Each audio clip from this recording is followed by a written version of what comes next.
여유로운 노후를 찾아주신 시청자 여러분, 반갑습니다. 세월이 흐르면 저절로 아물 상처도 있지만 영혼 깊숙이 새겨진 흉터는 평생 희미한 통증으로 남아 우리를 괴롭히곤 합니다. 인생에서 가장 거셌던 폭풍우를 영원히 기억하게 만드는 지워지지 않는 흔적처럼 말이죠.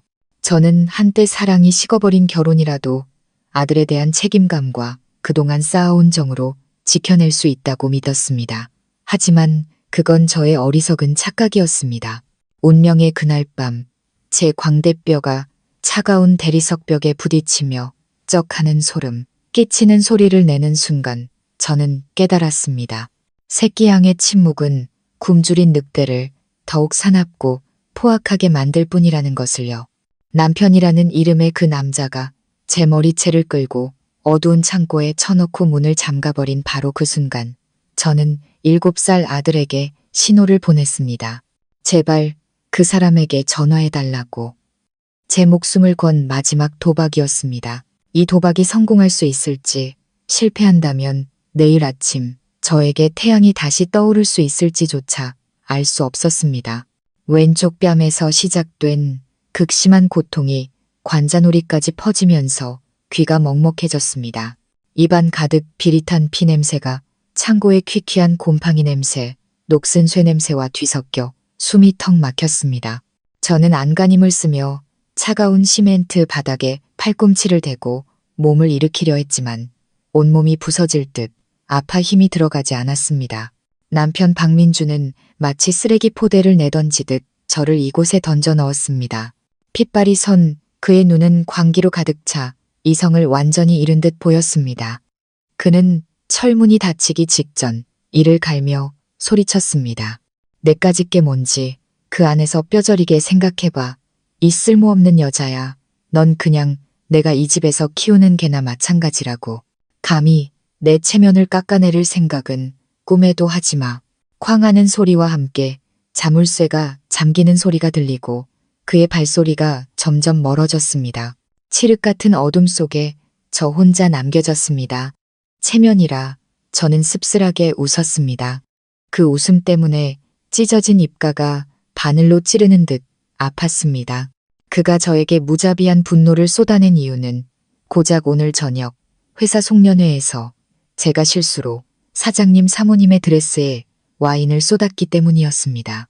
저는 연신 고개를 숙여 죄송하다고 사과했고 사모님 역시 괜찮다며 손을 내저으셨습니다. 하지만 남편 민준의 눈에 그것은 용서받지 못할 죄악이었습니다. 제 행동이 상사 앞에서 자신의 체면을 구겼고 그가 애써 쌓아 올린 완벽하고 배려심 깊은 아내를 둔 유능한 남편이라는 이미지를 망가뜨렸다는 것이죠. 정말이지 기가 막힐 노릇이었습니다. 지난 8년간 저는 모두가 부러워하던 동시통역사라는 직업을 포기하고 그의 성공을 위해 그림자가 되었습니다.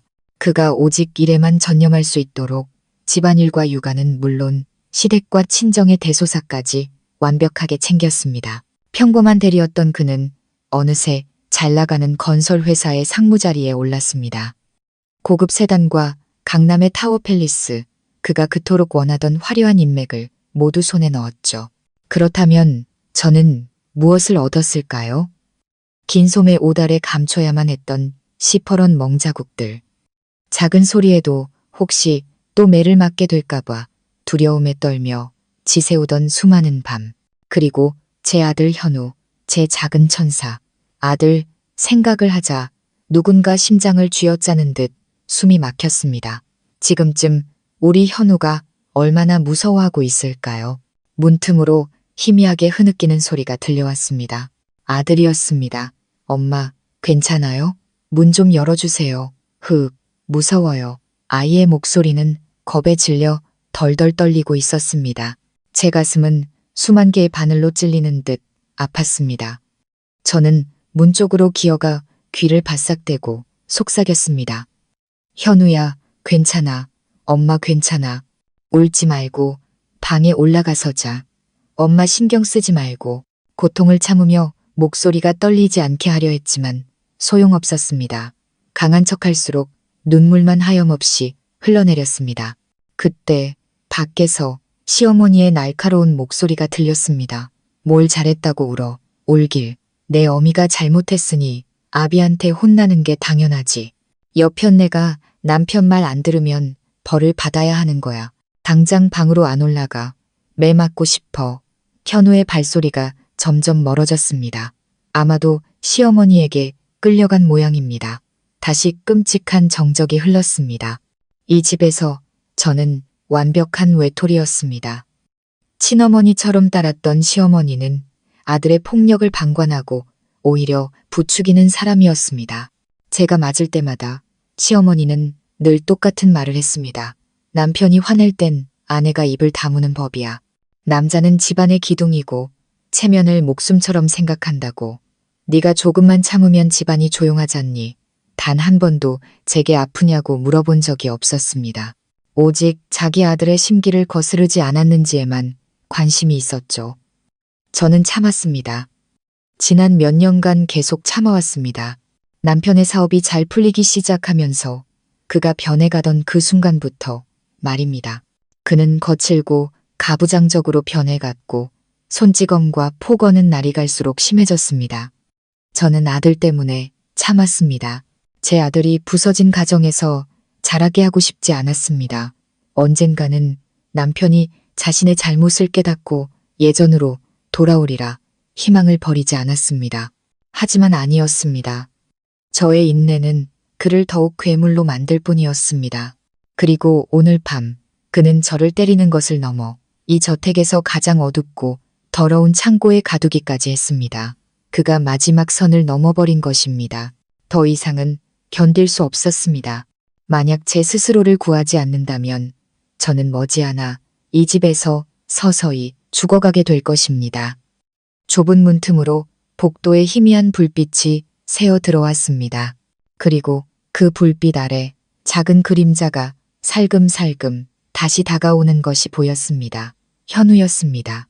할머니 말을 듣지 않고 저를 걱정해 다시 돌아온 것입니다.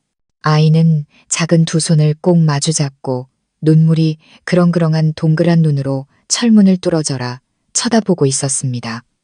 아이는 두려워했지만 더 이상 울지는 않았습니다. 아이는 기다리고 있었습니다. 제게서 무언가를. 그 순간 제 머릿속에 무모한 결심 하나가 번개처럼 스쳤습니다. 이제 때가 되었. 단 한 번도 사용하게 될 줄은 몰랐던 마지막 방법을 쓸 때가.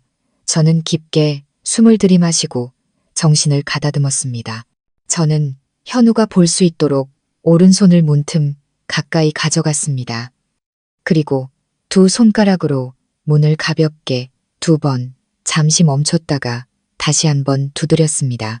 똑똑똑. 빠르고 짧은 2번의 노크와 느린 한 번의 노크. 그것은 우리 모자만의 비밀 신호였습니다. 현우는 그 자리에 얼어붙었습니다.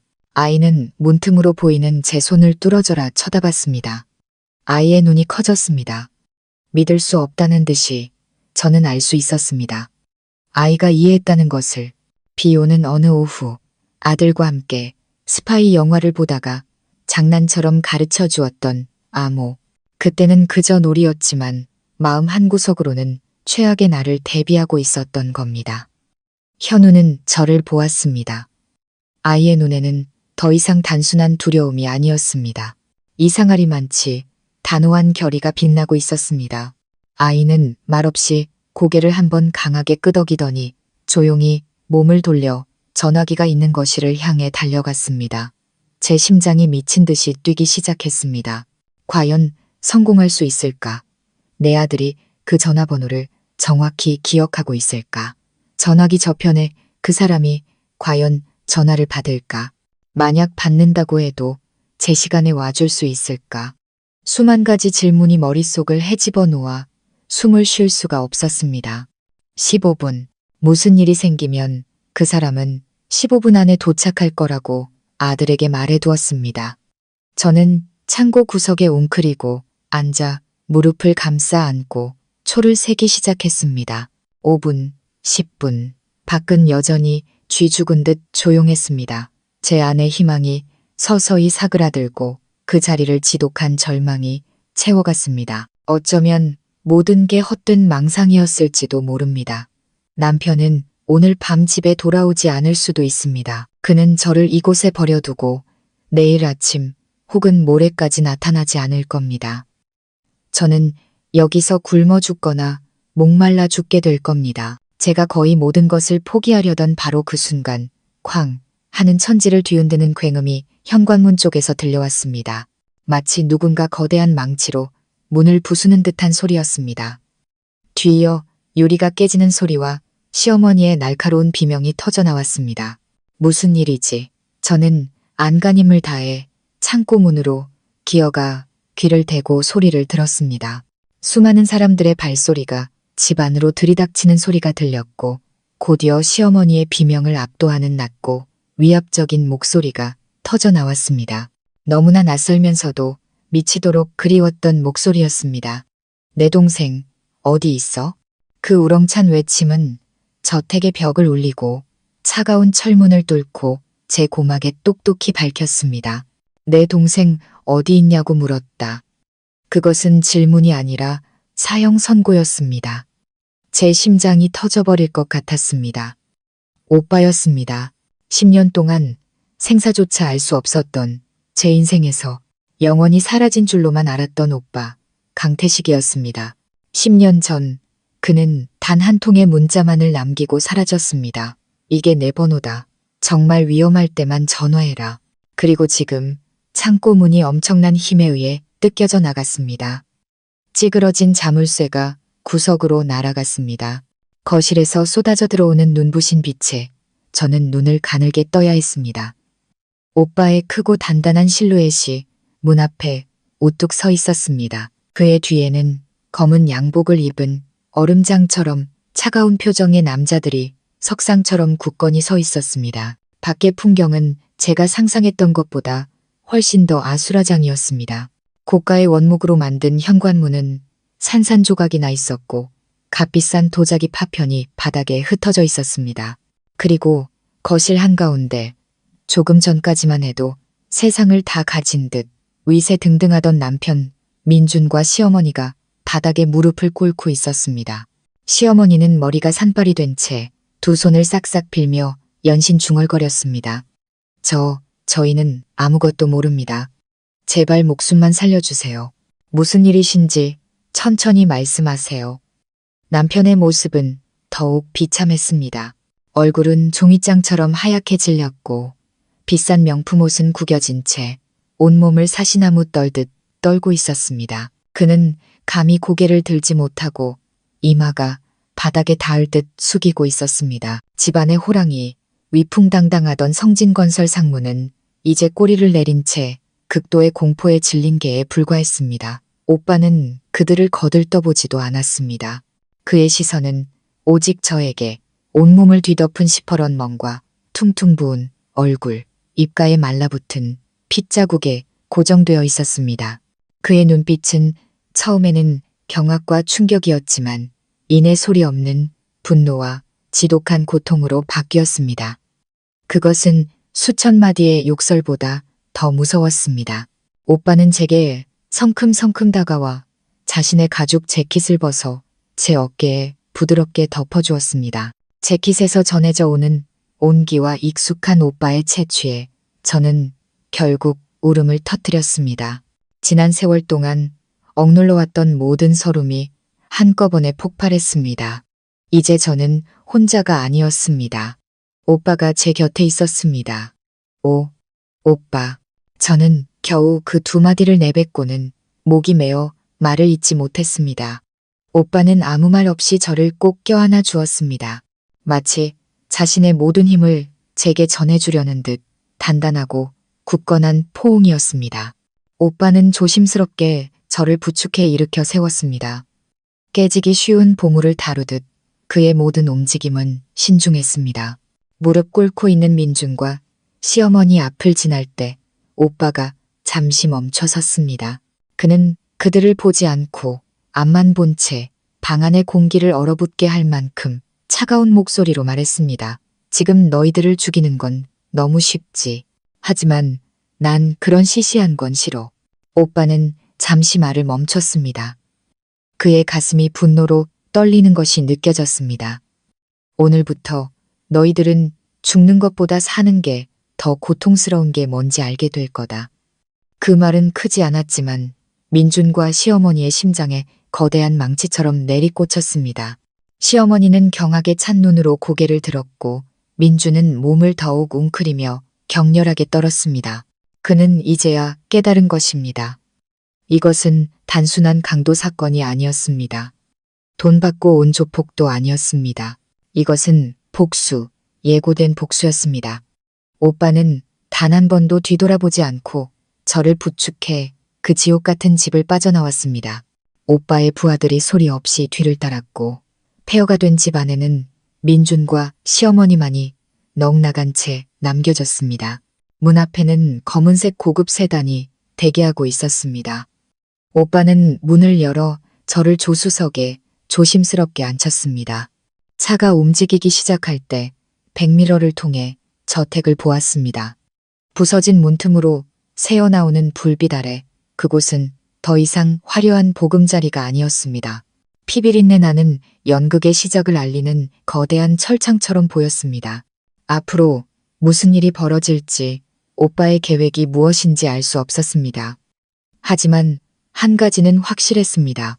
제 인생의 어두운 날들은 끝났고 남편과 시어머니의 지옥은 이제부터 시작이라는 것을요.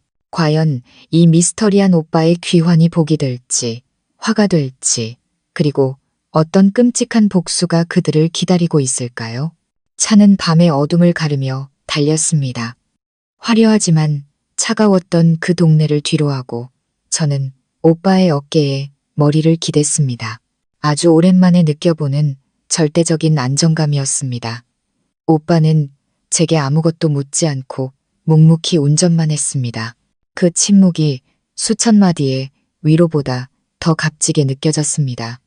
제가 마음을 추스를 시간이 필요하다는 것을 오빠는 알고 있었습니다.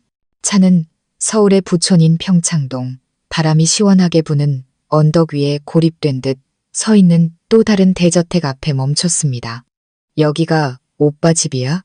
집은 고급스러우면서도 어딘가 비밀스러운 분위기를 풍겼습니다. 지금의 오빠처럼요. 중년의 여성이 문 앞에서 기다리고 있었습니다. 아마도 집사 같았습니다. 그녀는 오빠에게 정중히 고개를 숙여 인사하고는 저를 안으로 부축했습니다. 저택 내부는 미니멀한 스타일로 꾸며져 있었지만 모든 것이 매우 세련되고 정갈했습니다. 하지만 이상하게도 텅 빈 듯한 외로움이 느껴졌습니다. 오빠는 저를 넓은 침실로 안내하고 집사에게 따뜻한 물과 간단한 식사를 준비하라고 지시했습니다. 푹 쉬어. 내일 아침에 얘기하자. 여기선 아무도 널 해칠 수 없어. 오빠는 한결 부드러워진 목소리로 말하고는 저만의 공간을 남겨두고 방을 나갔습니다. 저는 따뜻한 욕조에 몸을 담그고 오늘 밤의 치욕을 씻어내려 애썼습니다. 하지만 몸에 남은 멍자국들은 고통스러운 기억처럼 선명했습니다. 그날 밤 저는 몇 년 만에 처음으로 악몽도 꾸지 않고 두려움에 떨지도 않고 깊은 잠을 잤습니다. 다음 날 아침 제가 눈을 떴을 때 방 안은 환한 햇살로 가득했습니다. 오빠는 거실에서 저를 기다리고 있었고 테이블 위에는 제가 좋아하는 아침 식사 메뉴들이 가득 차려져 있었습니다. 저를 본 오빠는 어젯밤 일은 묻지 않고 그저 간단한 한마디를 건넸습니다. 잘 잤어? 그 한마디에 코끝이 찡해졌습니다. 대체 얼마 만에 들어보는 다정한 관심이었을까요? 식사 후 우리는 소파에 마주 앉았습니다. 오빠는 담배에 불을 붙여 길게 한 모금 빨아들인 후 낮은 목소리로 말했습니다. 이제 전부 말해봐.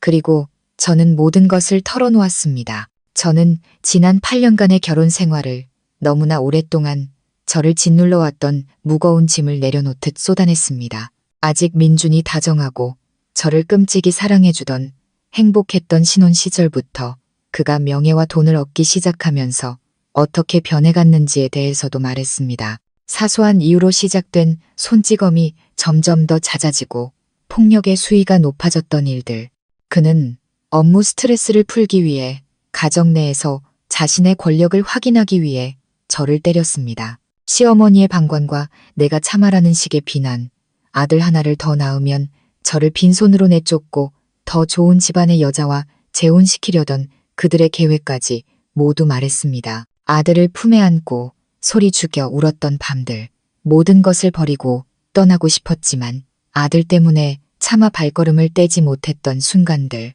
제가 털어놓는 한마디 한마디가 오빠의 가슴에 비수처럼 꽂히는 듯 했습니다. 그의 얼굴은 점점 더 차가워졌고 눈에는 핏발이 섰습니다. 오빠는 주먹을 너무 꽉 쥐어 손마디가 하얗게 질렸습니다. 그는 제 말을 끊지 않고 제 안의 모든 응어리를 풀어낼 때까지 묵묵히 들어주었습니다. 제가 창고에 갇혔던 이야기를 했을 때 오빠는 더 이상 참지 못했습니다. 그는 벌떡 일어나 유리 테이블을 주먹으로 내리쳤습니다. 그 개자식, 오빠는 분노에 찬 목소리로 외쳤습니다. 내가 잘못했다. 너를 혼자 두지 말았어야 했어. 내가 더 일찍 돌아왔어야 했는데. 저는 놀라서 오빠를 쳐다봤습니다. 왜 그렇게 말해? 10년 전에 가족과 연을 끊은 건 오빠였잖아. 아버지가 오빠가 선택한 길을 반대한다는 이유로 크게 싸우고 집을 나갔잖아. 다시는 돌아오지 않겠다고 했으면서 제 생각을 읽기라도 한 듯 오빠는 다시 자리에 앉았습니다. 그의 얼굴이 부드러워지며 깊은 슬픔이 드리워졌습니다. 내 잘못이야. 그땐 내가 너무 어렸고 오만했어. 가족 없이도 혼자 설 수 있다고 믿었지. 하지만 내 부재가 너에게서 기댈 곳을 빼앗아갔다는 걸 몰랐다. 내가 곁에서 널 지켜줬어야 했는데. 오빠는 지난 10년간의 삶에 대해 이야기해 주었습니다. 온갖 험한 일을 하며 생계를 유지하던 초창기 시절, 그리고 우연한 계기로 발을 들여놓게 된 또 다른 세계, 위험과 함정이 도사리는 어둠의 세계. 오빠는 특유의 영리함과 대담함으로 자신만의 입지를 다져나갔고 많은 이들이 두려워하는 거물이 되었습니다. 하지만 그 성공 뒤에는 수많은 상실과 고독이 있었습니다. 오빠는 항상 멀리서 제 삶을 지켜보고 있었다고 했습니다. 제가 결혼하고 아이를 낳은 것도 알고 있었다고. 제가 민준과 행복하게 사는 줄 알고 제 삶을 방해하고 싶지 않아 나타나지 않았다고 했습니다. 그러다 1년 전부터 좋지 않은 소문들을 듣기 시작했고 그때 바로 나서려 했다고 합니다. 오빠의 목소리는 후회로 가득했습니다. 하지만 두려웠어. 이런 내 모습으로 나타나면 내 삶이 더 복잡해질까봐 망설였지. 그리고 그 망설임 때문에 내가 이렇게 더 큰 고통을 겪게 된 거야. 오빠의 이야기를 듣고 저는 아무 말도 할 수 없었습니다. 오빠는 단 한 번도 저를 버린 것이 아니었습니다. 항상 그 자리에서 자신만의 방식으로 저를 지켜보고 있었던 것입니다. 오빠의 분노는 이제 민준뿐만 아니라 자기 자신을 향해 있었습니다. 유일한 여동생을 지키지 못했다는 자책감. 그리고 저는 그 자책감이 무서운 복수의 동력이 되리라는 것을 직감했습니다. 민준은 자신이 저에게 저지른 짓뿐만 아니라 오빠의 이 뼈아픈 후회에 대한 대가까지 치르게 될 것입니다. 과거의 모든 이야기가 끝났고 이제는 미래를 향해 나아갈 시간이었습니다. 정의가 실현되어야 할 미래. 오빠가 저를 보며 단호한 눈빛으로 물었습니다. 서연아, 그놈이 죗값을 치르길 원해? 저는 오빠의 눈을 똑바로 바라보며 한치의 망설임도 없이 고개를 끄덕였습니다. 응, 그러길 바라. 오빠가 차갑게 미소 지었습니다. 오빠는 전화를 들어 번호를 누르고 자신의 법무팀을 소집했습니다. 김 변호사, 철창 계획 시작합시다. 철창 계획. 과연 그 계획은 민준을 눈에 보이는 감옥에 가둘까요? 아니면 그보다 더 무서운 보이지 않는 지옥에 가둘까요? 철창. 오빠가 복수 계획에 붙인 이름은 모든 것을 말해주고 있었습니다. 오빠는 민준이 죽는 것을 원치 않았습니다. 살아서 자신이 저지른 죄와 어리석음이 만든 보이지 않는 감옥에 평생 갇혀 고통받기를 원했습니다. 다음 날 오빠가 가장 신뢰하는 최고의 변호사들로 구성된 법무팀이 저택에 도착했습니다. 남자 둘, 여자 하나. 모두에게서 날카롭고 전문적인 기운이 느껴졌습니다. 팀장은 김 변호사라는 중년의 남성이었는데 차분한 인상이었지만 눈빛만은 매우 날카로웠습니다. 책에서 모든 이야기를 들은 김 변호사는 조금도 놀란 기색 없이 고개를 끄덕였습니다. 아마도 이런 사건은 익숙하다는 듯이 서연 씨, 그리고 강 대표님, 그는 분석을 시작했습니다. 이 사건은 두 가지 방향으로 동시에 진행할 겁니다. 마치 팬츠의 양날처럼 하나는 공개적으로, 다른 하나는 어둠 속에서 상대를 조여 들어갈 겁니다. 오빠는 맞은편에 앉아 팔짱을 낀 채 조용히 고개를 끄덕이며 계속하라는 신호를 보냈습니다. 첫 번째 날은 공개적인 법적 싸움입니다. 김 변호사가 또박또박 말했습니다. 가장 먼저 신뢰할 수 있는 병원에서 서연 씨의 상해 진단서를 발급받아야 합니다. 이 진단서는 박민준 씨의 폭행을 입증하는 가장 강력한 증거가 될 겁니다. 그 다음 즉시 일방적 이혼 소송과 상해죄 고소를 진행하겠습니다. 동시에 박민준 씨가 재산을 빼돌리지 못하도록 법원의 부부 공동 명의의 모든 재산, 즉 은행 계좌, 부동산, 회사 지분에 대한 가압류 및 동결 조치를 신청할 겁니다. 저는 그의 말을 들으며 심장이 조금 더 빨리 뛰는 것을 느꼈습니다. 재산 동결, 고소. 이전에는 감히 상상조차 할 수 없었던 일들이 이제는 명확하고 단호한 계획이 되어 눈앞에 펼쳐지고 있었습니다. 양육권에 관해서는 아버지의 폭행 증거와 아이가 이미 7살이라 자신의 의사를 표현할 수 있다는 점을 고려하면 99% 서연 씨에게 유리합니다. 반드시 현우 군을 데려올 수 있도록 끝까지 싸울 겁니다. 저는 안도의 한숨을 내쉬었습니다. 현우는 제 전부였습니다. 아들만 곁에 있다면 어떤 어려움도 맞설 수 있었습니다. 그건 법적인 부분이고 그때 오빠가 낮은 목소리로 물었습니다. 두 번째 날은 뭐죠? 변호사님, 김 변호사가 희미하게 미소 지었습니다. 두 번째 날은 바로 강 대표님께서 직접 지휘하실 싸움입니다. 법에는 한계가 있습니다.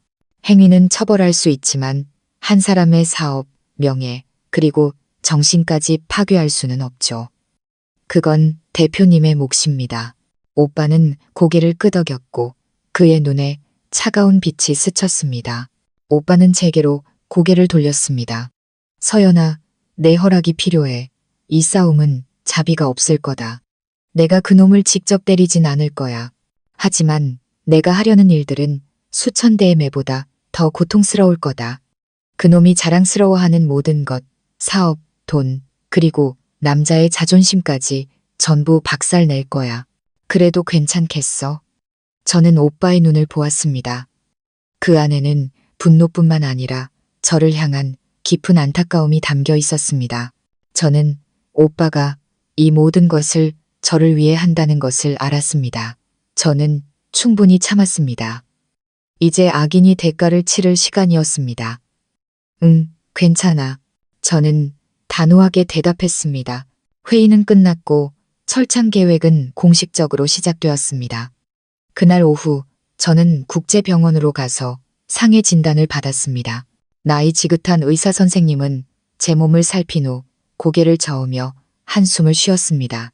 진단 결과는 다발성 타박상 및 좌측, 광대뼈, 실금, 전치, 사주, 형사, 고소가 충분히 가능한 상해 등급이었습니다. 진단서를 손에 쥐었을 때 저는 더 이상 고통을 느끼지 않았습니다. 대신 이상한 해방감이 들었습니다. 이것은 지난 수년간 제가 겪어온 치욕의 증거였습니다. 그동안 오빠 역시 움직이기 시작했습니다. 그는 가장 신임하는 부하인 최 실장에게 전화했습니다. 최 실장, 성진건설 박민준에 대한 모든 정보를 샅샅이 조사해 현재 진행 중인 프로젝트, 협력업체, 자금 상황, 은행 대출 내역까지 하나도 빠짐없이 특히 더 팰리스 프로젝트를 집중적으로 파봐. 그게 지금 그놈의 가장 큰 사업일 테니 수화기 너머의 최 실장은 짧게 내라고 대답하고 전화를 끊었습니다. 저는 민준에게 거대한 폭풍이 몰아치고 있다는 것을 직감했습니다. 그가 결코 상상조차 할 수 없었던 폭풍이. 그날 밤 오빠와 저는 오빠가 민준의 저택 주변에 오래전부터 설치해둔 몰래카메라 영상을 확인했습니다. 민준과 시어머니는 어젯밤의 흔적을 지우기 위해 필사적으로 깨진 파편들을 치우고 있었습니다. 그들의 얼굴에는 여전히 공포와 혼란이 가시지 않은 모습이었습니다. 다음 날부터 민준은 대대적으로 아내를 찾는 쇼를 시작했습니다. 자신의 모든 행동이 오빠의 손바닥 안에 있다는 사실도 모른 채 말이죠. 그가 벌이는 연극의 감독은 사실 우리였습니다. 아침 일찍 민준은 경찰서로 가 아내가 정체불명의 괴한들에게 납치되었다고 신고했습니다. 그는 눈물을 흘리며 행복하게 잘 살고 있었는데 갑자기 재앙이 닥쳤다며 울부짖었습니다. 그는 어젯밤 혼란 속에서 겨우 기억해낸 오빠의 차량 번호를 경찰에 제공했습니다. 물론 경찰은 그 차량에 대한 어떤 정보도 찾아낼 수 없었습니다. 마치 처음부터 존재하지 않았던 차처럼요. 동시에 민준은 자신의 SNS에 애끓는 심정의 글을 올렸습니다. 여보, 어디 있는 거야? 무슨 일이 있더라도 제발 남편과 아들에게 돌아와줘. 온 가족이 당신을 애타게 기다리고 있어. 내가 다 잘못했어. 미안해. 글과 함께 올라온 것은 우리의 결혼 사진이었습니다. 사진 속 제 미소는 어색하기 짝이 없었죠. 그의 게시물은 순식간에 수백 개의 좋아요와 댓글을 받았습니다.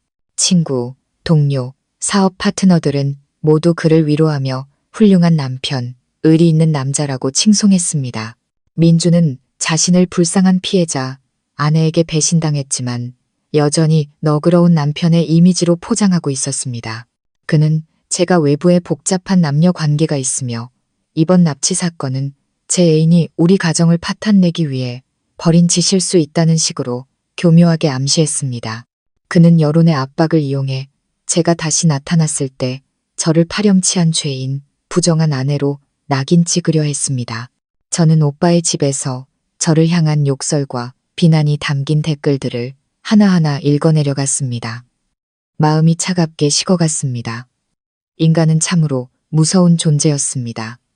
그 뒤에 숨겨진 진실은 알려고도 하지 않은 채 이렇게 정교하게 짜인 연극을 쉽게 믿어버리니까요.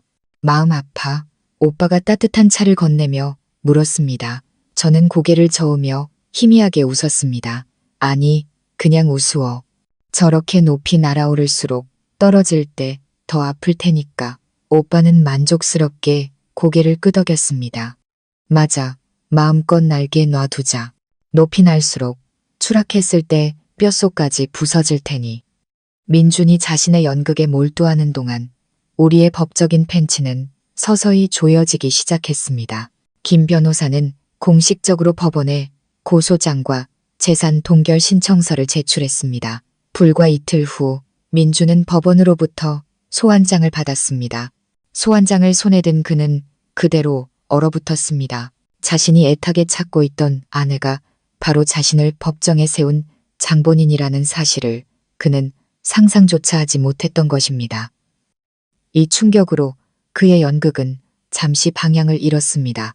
그는 서둘러 아내를 찾는 게시물을 삭제했고 그 대신 의심스러운 침묵을 지켰습니다.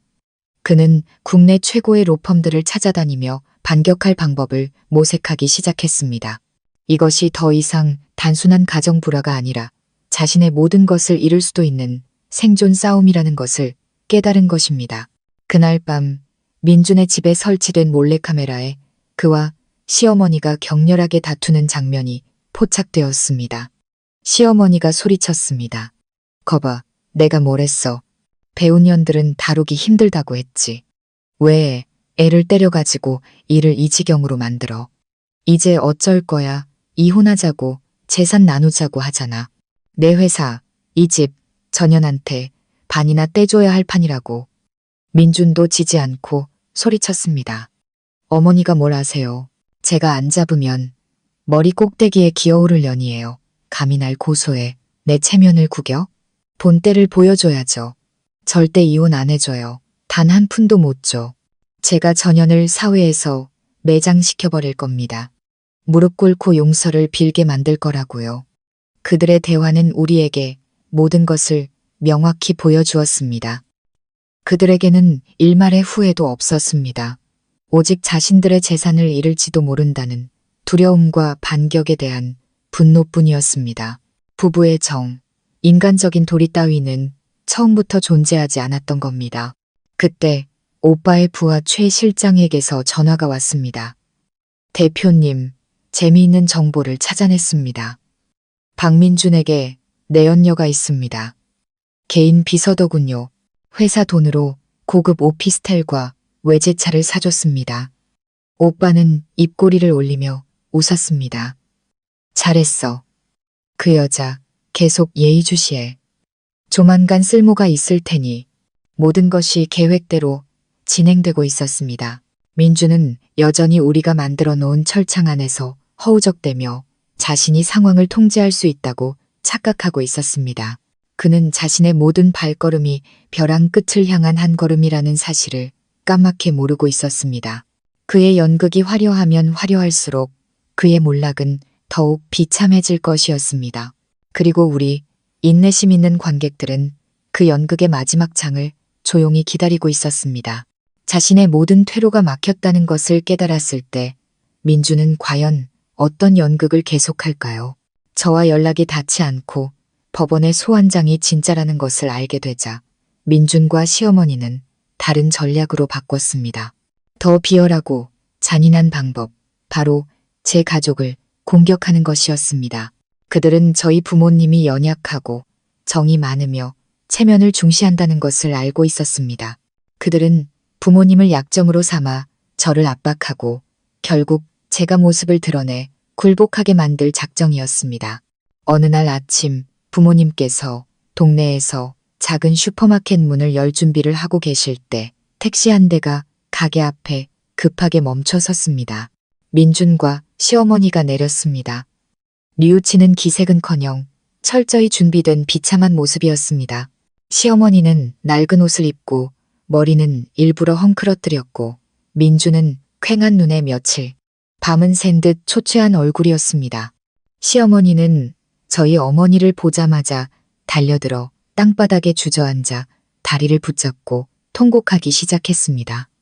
사부인, 제발 저희 집 좀 살려주세요. 대개 따님 서연이가 나쁜 놈한테 꼬여서 집을 나갔어요. 이제는 민준이를 고소까지 했답니다. 저희가 무슨 죄가 있다고. 멀쩡하던 애가 바람이 나서. 아이고. 시어머니는 눈물을 흘리며 뻔뻔한 거짓말을 늘어놓았습니다. 저를 애인에게 조종당하는 부정한 아내로, 민준을 아내에게 버림받은 불쌍한 남편으로 둔갑시켰습니다. 민준도 뒤지지 않았습니다. 그는 옆에 서서 눈물을 글썽이며 떨리는 목소리로 말했습니다. 아버님, 어머님, 제발 서연이 좀 설득해 주세요. 제가 다 잘못했습니다. 제발 돌아오게만 해주세요. 전 서연이 없으면 못 살아요. 현우가 밤마다 엄마 찾으면서 우는걸요. 그들의 연기는 실로 완벽했습니다. 구경하던 동네 사람들이 수군거리기 시작했습니다. 그들의 눈초리는 저희 부모님을 향한 동정과 질책으로 가득했습니다. 자식 교육을 어떻게 시킨 거야. 남편이 저렇게 훌륭한데. 그 말들은 보이지 않는 칼이 되어 저희 부모님의 가슴에 밝혔습니다. 어머니는 분노로 몸을 떨었지만 애써 평정을 유지하셨고 아버지는 얼굴이 굳은 채 침묵을 지키셨습니다. 딸을 믿고 맡겼던 가족이 이렇게까지 파렴치하고 비열할 줄은 상상도 못하셨던 겁니다. 하지만 그들은 오빠의 철저한 준비를 너무 얕봤습니다. 오빠는 이 모든 수를 예상하고 있었습니다. 제가 오빠 집에 온 첫날부터 오빠는 믿음직한 부하 남녀 한 쌍을 신혼부부로 위장시켜 저희 부모님 집 바로 맞은편 집을 빌리게 했습니다. 그들의 임무는 24시간 부모님을 보호하고 모든 비상 상황을 기록하는 것이었습니다. 민준 모자가 나타나자마자 새댁은 즉시 휴대폰 카메라를 켜 그들의 쇼를 구석에서 전부 녹화하기 시작했습니다. 동시에 새 신랑이 인파 속으로 끼어들며 큰 소리로 말했습니다. 아니, 아침부터 무슨 소란들이에요? 이 댁 어르신들, 이 동네에서 착하고 점잖기로 소문난 분들인데 왜 남의 집 앞에서 행패를 부리십니까? 저희 가족과 친하게 지내던 몇몇 이웃들도 거들었습니다. 맞아요. 이 댁분들 법 없이도 사실 분들이에요. 남의 집이래 다들 왜 이래요? 상황이 불리해지자 시어머니는 더 큰 소리로 울부짖으며 동정심을 유발하려 했습니다. 여러분은 몰라요. 우리 며느리가 돈맛을 알더니 가난한 시댁을 무시하고 밖에서 조폭 같은 놈이랑 바람이 났다고요. 그 놈이 우리 집에 쳐들어와서 행패를 부리고 애를 데려갔어요. 이제는 남편을 고소까지 한다는데 세상에 이런 법이 어디 있습니까? 그녀의 말에 군중은 다시 한번 술렁였습니다. 바로 그때 검은색 세단 한 대가 조용히 다가와 군중 앞에 멈춰섰습니다. 차 문이 열리고 오빠가 내렸습니다. 말끔한 정장 차림에 선글라스를 낀 오빠에게서는 왕자 같은 기품과 함께 압도적인 기운이 뿜어져 나왔습니다. 혼자가 아니었습니다. 옆에는 김 변호사가 함께였습니다. 오빠의 등장에 모두가 입을 다물었습니다. 시어머니와 민주는 오빠를 보자 얼굴이 새하얗게 질렸습니다. 방금 전의 기세는 온데간데 없고 숨길 수 없는 공포가 얼굴에 드러났습니다. 오빠는 선글라스를 벗고 칼날 같은 눈빛으로 그들을 쏘아봤습니다. 그는 아무 말 없이 김 변호사에게 눈짓했습니다. 김 변호사가 앞으로 나서며 강철 같은 목소리로 말했습니다. 김 여사님, 그리고 박민준 씨. 저는 서연 씨의 법률 대리인 김 변호사입니다. 두 분께 알려드릴 것이 있어 왔습니다. 지금 두 분께서 저지르고 계신 서연 씨에 대한 모든 허위 사실, 유포와 명예훼손 행위는 전부 증거로 기록되었습니다. 이 증거들은 기존 고소 내용에 추가될 것입니다.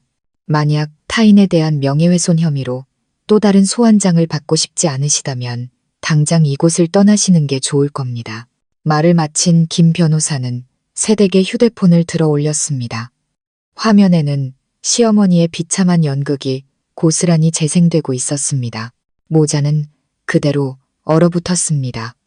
자신들이 파남정에 자신들이 빠지게 될 줄은 꿈에도 몰랐던 것입니다.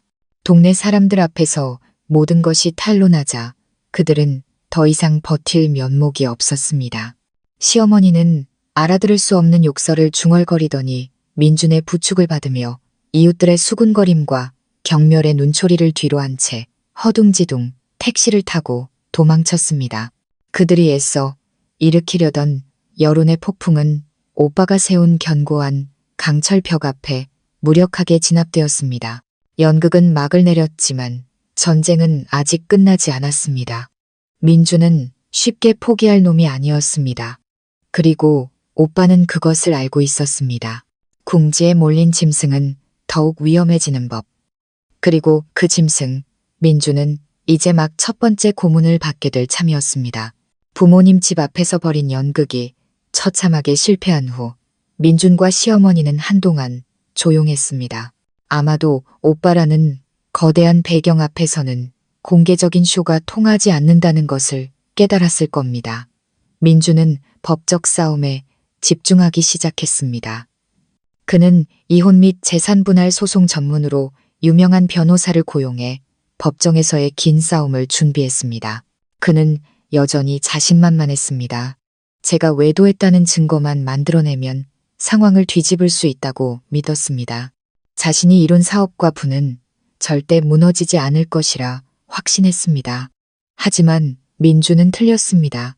그가 법적인 팬치에 정신이 팔린 사이 오빠의 어둠 속 팬치가 느리고 잔인하게 조여오고 있었습니다. 고양이와 쥐의 놀이가 본격적으로 시작된 것입니다. 첫 번째 공격은 민준이 가장 자랑스러워하는 것, 성진건설을 향했습니다. 오빠는 모습을 드러내지 않았습니다. 유령처럼 뒤에서 모든 것을 조종했습니다. 먼저 민준의 오랜 사업 파트너이자 절친한 형님이었던 국내 최대 건자재 회사 대표가 갑자기 전화를 걸어 더 팰리스 프로젝트에 납품하기로 한 수십억 원짜리 철근 계약을 취소했습니다. 그가 된 이유는 애매모호했습니다. 미안하네, 박상무. 우리 쪽에 갑자기 물량 확보에 문제가 생겨서 말이야. 도저히 납기일을 맞출 수가 없게 됐네. 다른 업체를 알아보게. 민주는 그대로 얼어붙었습니다. 이미 계약까지 끝내고 납품 날짜만 기다리던 계약이었습니다. 이 시점에서의 계약 파기는 프로젝트의 심장에 칼을 꽂는 것과 같았습니다. 철근이 없으면 모든 공사가 중단되고 손해는 걷잡을 수 없이 불어날 것이었습니다. 민주는 미친 듯이 다른 공급업체에 전화를 돌렸지만 돌아오는 대답은 모두 거절이었습니다. 재고가 없다, 가격 변동이 심해, 견적을 낼 수 없다 등 이유는 제각각이었습니다. 단 하루아침에 성진건설에 공급될 모든 철근이 대한민국에서 증발해버린 것 같았습니다. 민주는 원인을 찾기 위해 혈안이 되었습니다. 그는 몰랐습니다. 바로 전날 밤 오빠가 그 건자재 회사 대표와 조용한 저녁 식사를 했다는 사실을. 오빠는 협박도 강요도 하지 않았습니다. 그저 서류 봉투 하나를 테이블 위에 올려놓았을 뿐입니다. 그 안에는 그 대표의 탈세와 과거 일부 공사에서의 불량 자재 사용 증거가 담겨 있었습니다. 오빠는 조용히 말했습니다. 제가 사장님을 어렵게 만들고 싶진 않습니다. 하지만 제 동생이 억울한 일을 당하는 건 볼 수가 없군요. 현명한 분이시니 어떻게 해야 할지 아실 거라 믿습니다. 대표는 식은땀을 흘렸고 다음날 민준과의 계약은 휴지 조각이 되었습니다. 그것으로 끝나지 않았습니다. 민준의 악몽은 계속되었습니다. 더 팰리스 프로젝트의 주거래 은행인 VCB은행에서 갑자기 프로젝트 전체에 대한 재심사를 요구하며 추가 대출을 잠정 중단한다는 통보를 보내왔습니다. 그들이 내세운 이유는 프로젝트의 설계 및 시공 품질에 심각한 결함이 있다는 익명의 제보가 접수되었다는 것이었습니다. 민주는 불 위에 앉은 심정이었습니다. 이 대출은 회사의 생명줄이었습니다. 대출이 막히면 직원들 월급도 하청업체 대금도 지불할 수 없었습니다. 부도의 위기가 눈앞에 아른거렸습니다. 그는 몰랐습니다. 그의 대출 서류를 직접 처리하는 VCB 은행 지점장에게 오빠의 부하들이 관리하는 불법 도박장에서 거액의 빚을 진 아들이 있었다는 사실을. 오빠는 지점장이 아들의 빚을 해결하도록 도와주었고 그 대가로 지점장은 아주 작은 부탁 하나만 들어주면 되었습니다. 성진건설의 서류를 조금 더 꼼꼼하게 재검토하는 것. 회사는 흔들리기 시작했고 주주들은 불안해했습니다. 회사 내부는 술렁였고 건설업계에서 민준의 평판은 바닥으로 곤두박질 쳤습니다. 모두가 부러워하던 젊고 유능한 상무에서 하루아침에 침몰 위기에 놓인 배의 선장이 된 것입니다. 민준은 무슨 일이 벌어지고 있는지 이해할 수 없었습니다. 그저 보이지 않는 거대한 손이 자신의 목을 조르고 자신이 애써 쌓아 올린 모든 것을 파괴하고 있다는 느낌만 받을 뿐이었습니다. 그는 신경질적이고 의심 많게 변해 주변의 모든 직원에게 화풀이를 했습니다. 그는 바싹 말라갔고 눈에는 항상 피로와 불안이 가득했습니다. 저는 오빠를 통해 이 모든 상황을 전해 들었습니다. 마음속 깊은 곳에서 통쾌함이 느껴졌습니다. 이것은 시작에 불과했습니다. 경제적인 타격일 뿐 그가 앞으로 겪게 될 고통은 상상 이상일 것이었습니다. 그는 한때 저의 커리어와 자유 그리고 존엄성까지 빼앗아갔습니다. 이제 오빠가 저를 대신해 그 모든 것을 가장 느리고 고통스러운 방식으로 되찾아오고 있었습니다. 경제적인 타격은 민준을 휘청이게 했지만 그것이 가장 무서운 것은 아니었습니다. 고양이는 여전히 쥐를 희롱하고 있었고 이제 심리를 직접 공격하는 새로운 발톱을 드러낼 참이었습니다. 민준의 삶을 현실의 지옥으로 만들 발톱을. 연이은 재정적 충격에 민준은 완전히 방향을 잃고 혼란에 빠졌습니다. 회사는 부도 직전이었고 파트너들은 등을 돌렸으며 은행은 목을 조여왔습니다. 그는 술에 빠져 살았고 매일같이 만취 상태로 집에 돌아와 집기를 부수며 분노를 터뜨렸습니다. 시어머니도 마찬가지였습니다. 동네 사람들 앞에서 망신을 당한 이후 그녀는 집 안에만 틀어박혀 저를 요물, 재앙의 근원이라며 저주를 퍼부었습니다. 그들은 팽팽한 긴장과 어둠 속에서 살아가고 있었습니다. 그것이 앞으로 닥쳐올 끔찍한 날들의 서막에 불과하다는 사실도 모른 채 오빠는 폭력을 쓰지 않겠다고 했습니다. 대신 공포를 이용해 민준을 파괴하겠다고 했죠. 그리고 그는 약속을 지켰습니다. 민준의 심리적 악몽은 아주 사소한 일에서부터 시작되었습니다. 어느 날 아침 회사에 출근한 그는 자신의 책상 위 더 팰리스 프로젝트 서류 뭉치 위에 죽은 쥐 한 마리가 가지런히 놓여 있는 것을 발견했습니다. 그는 비명을 지르며 경비원을 불렀지만 아무도 쥐가 어디서 나타났는지 알지 못했습니다. 사무실 문은 잠겨 있었고 외부 침입의 흔적은 없었습니다. 회사 직원들이 수군거리기 시작했습니다.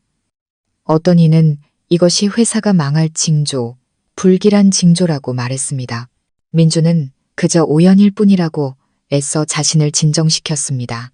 하지만 기이한 일들은 계속해서 일어났습니다.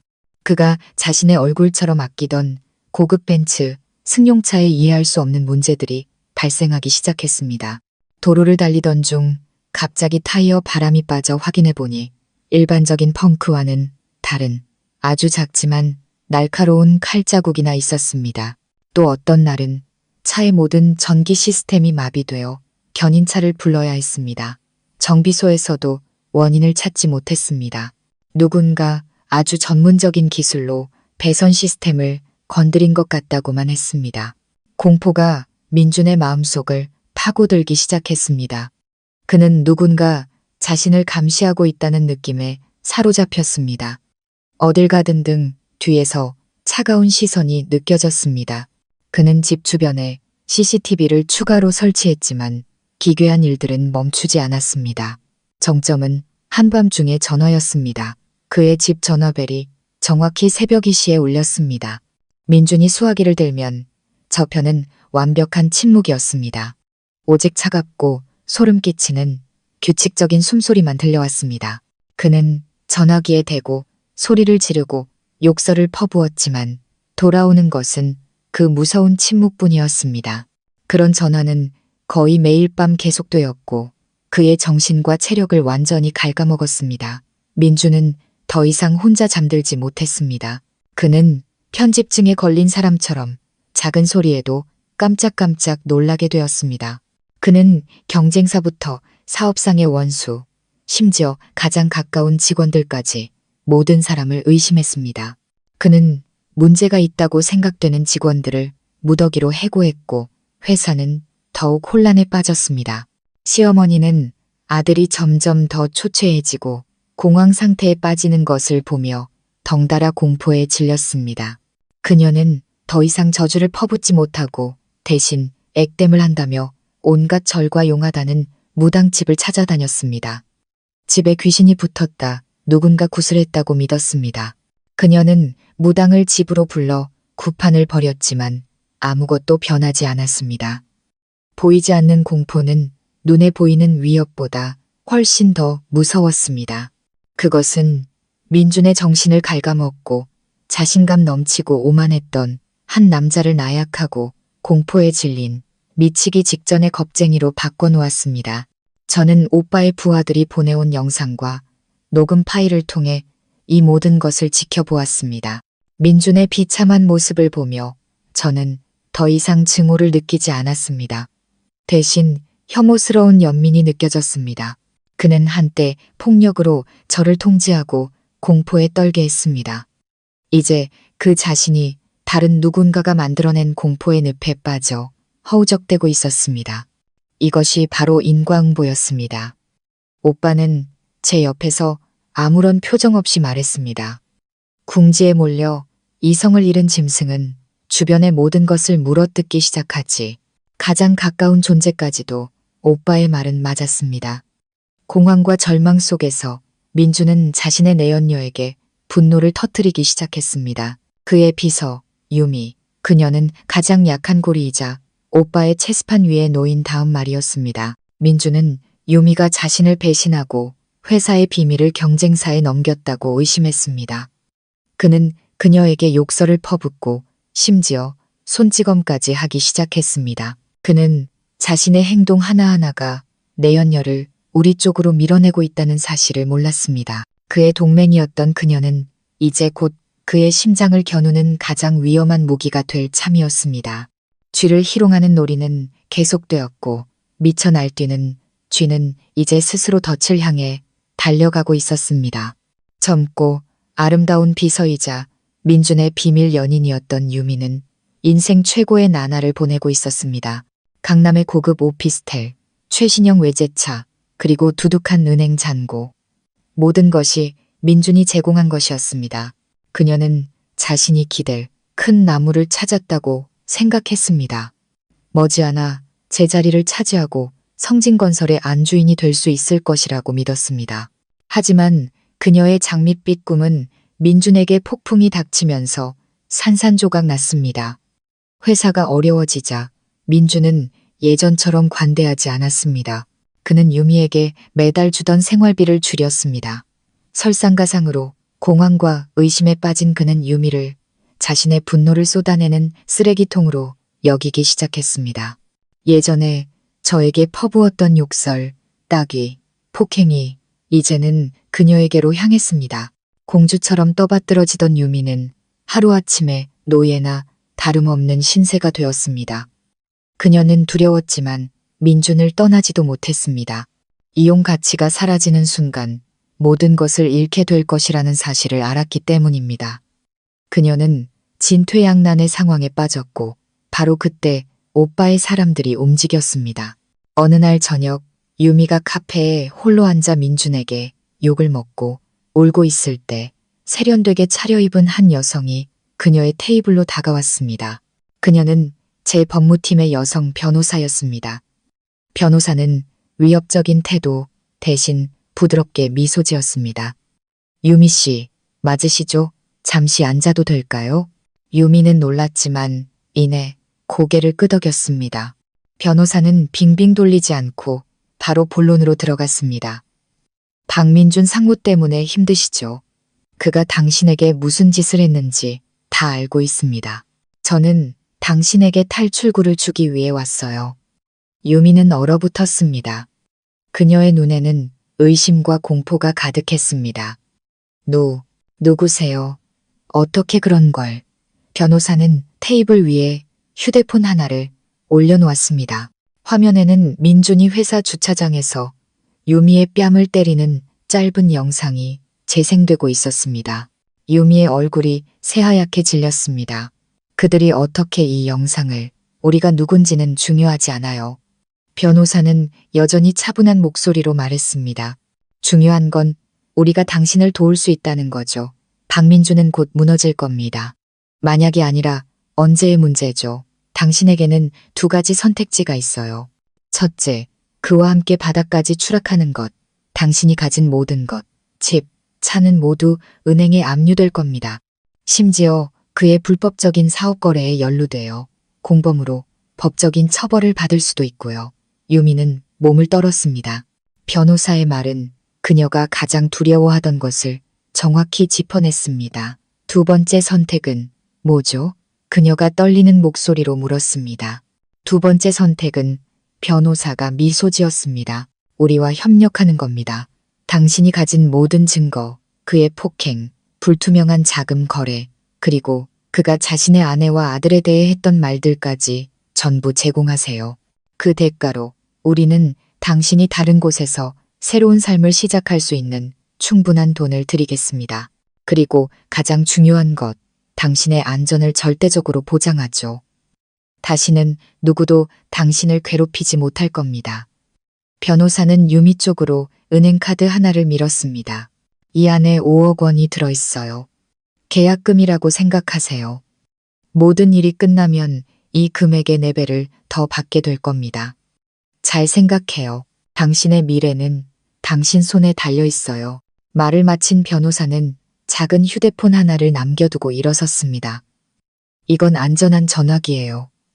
결정이 서면 이 안에 저장된 유일한 번호로 전화하세요. 유미는 테이블 위에 은행 카드와 휴대폰을 멍하니 바라보며 그 자리에 못 박힌 듯 앉아 있었습니다. 그녀는 바보가 아니었습니다. 이것이 도박이라는 것을, 하지만 자신의 인생을 구원할 유일한 도박이라는 것을 알았습니다. 사랑. 그녀와 민준 사이에 사랑 같은 건 존재하지 않았습니다. 그저 이익의 교환이었을 뿐. 이제 민준이 더 이상 이익을 가져다 주지 못하자 그녀의 충성심도 함께 증발해버렸습니다. 그날 밤 유미는 잠들지 못하고 수많은 고민을 했습니다. 그리고 다음 날 아침 그 안전한 전화벨이 울렸습니다. 유미는 결정을 내린 것입니다. 며칠 후 우리는 유미로부터 소포 하나를 받았습니다. 안에는 USB 하나가 들어 있었습니다. 오빠가 그것을 컴퓨터에 꽂자 민준의 비밀스러운 사생활 전체가 드러났습니다. 민준의 대화를 녹음한 파일들이 있었습니다. 거기서 그는 저를 미친년이라 욕하며 곧 집에서 쫓아낼 것이라고 자랑스럽게 떠벌리고 있었습니다. 민준이 회사 계좌에서 수십억 원을 빼돌려 유미에게 건넨 것을 증명하는 이체, 내역서, 사본도 있었습니다. 그리고 가장 결정적인 것은 유미가 몰래 촬영한 영상이었습니다.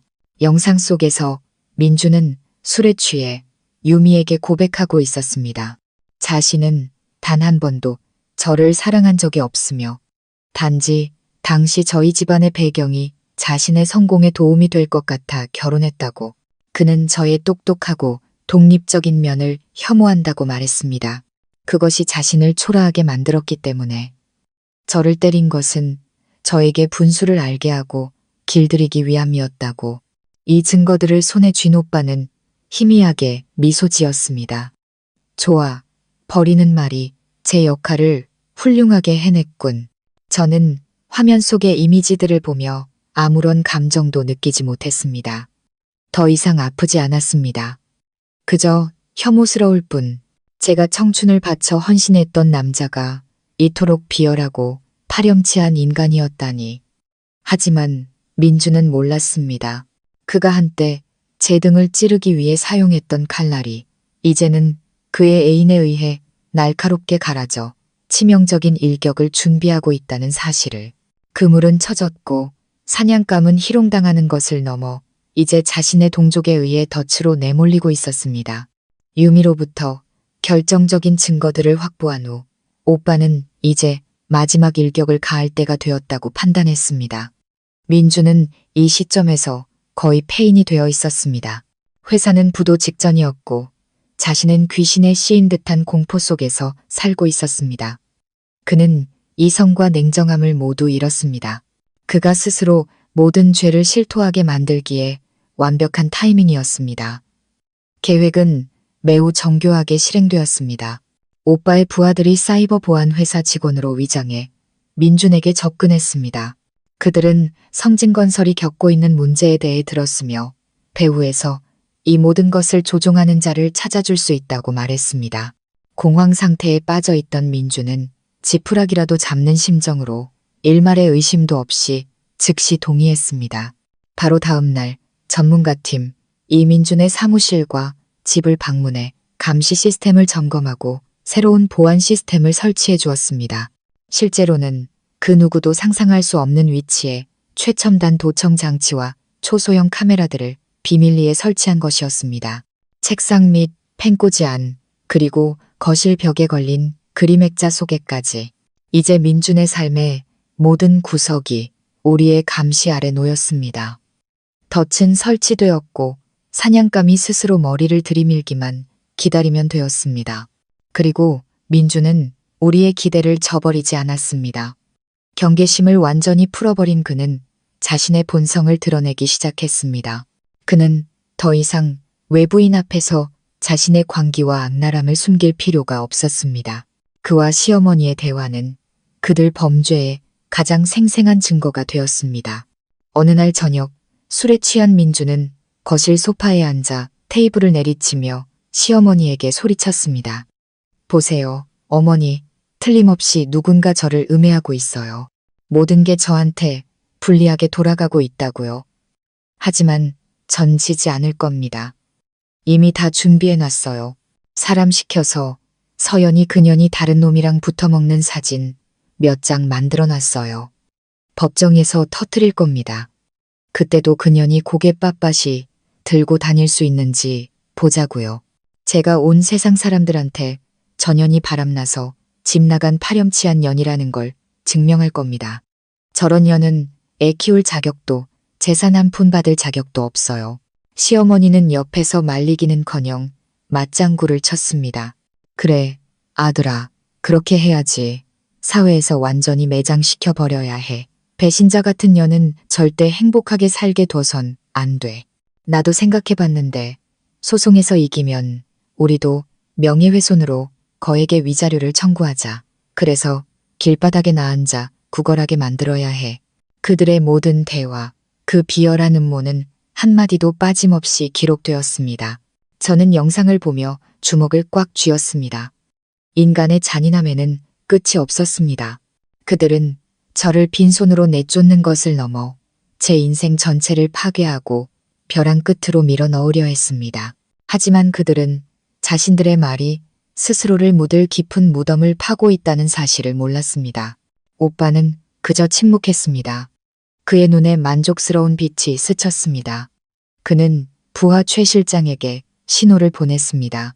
됐어. 이 자료들 전부 김 변호사에게 보내. 이제 막을 내릴 시간이라고 전해. 덫은 닫혔습니다. 쥐는 희롱당하고 동족에게 배신당했을 뿐만 아니라 스스로 감옥에 뛰어들어 문을 잠근 꼴이었습니다. 이혼 재판 날이 다가오고 있었습니다. 그것은 재판이 아니었습니다. 모든 죄악이 정의에 비달에 드러나는 공개적인 심판의 날이 될 것이었습니다. 민주는 여전히 자신이 조작한 증거를 믿고 화려한 역전승을 꿈꾸고 있었습니다.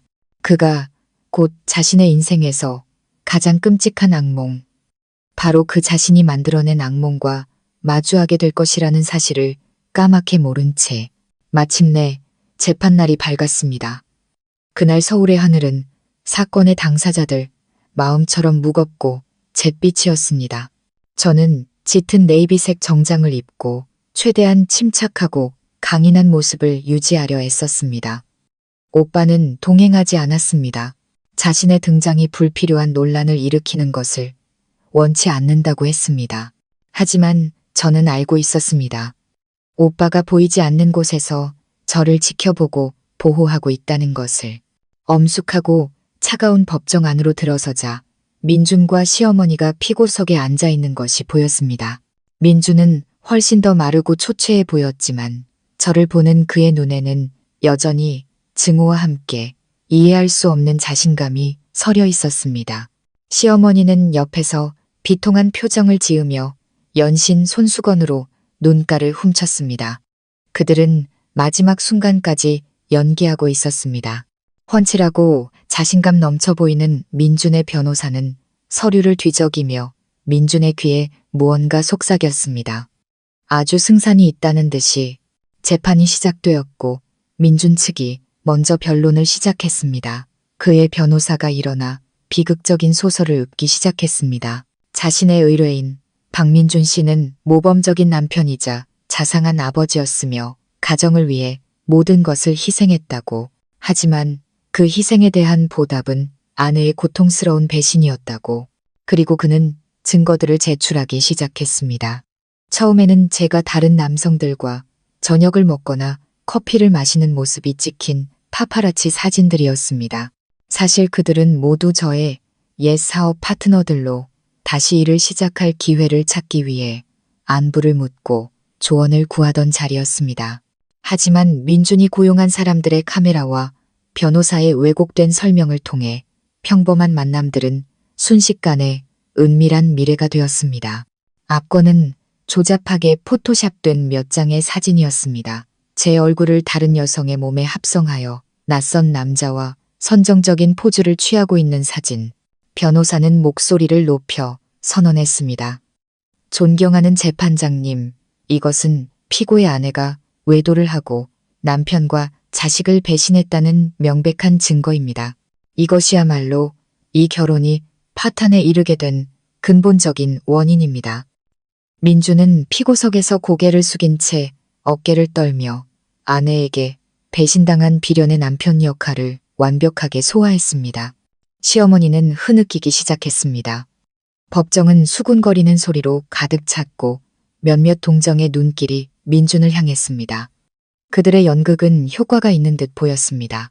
저는 그 자리에 꼼짝 않고 앉아 무릎 위에서 두 손을 깍지 낀 채였습니다. 제 마음은 고요한 호수와 같았습니다. 저는 그들의 연기를 싸구려 막장 드라마를 보듯 지켜보았습니다. 제 옆에 김 변호사는 표정 변화 하나 없이 앉아 있었습니다. 그는 제게 진정하라는 듯 가볍게 고개를 끄덕여 보였습니다. 민준 측의 변론이 끝나고 우리 차례가 되었습니다. 김 변호사는 과장된 상대 변호사와는 정반대로 품위 있는 태도로 일어섰습니다.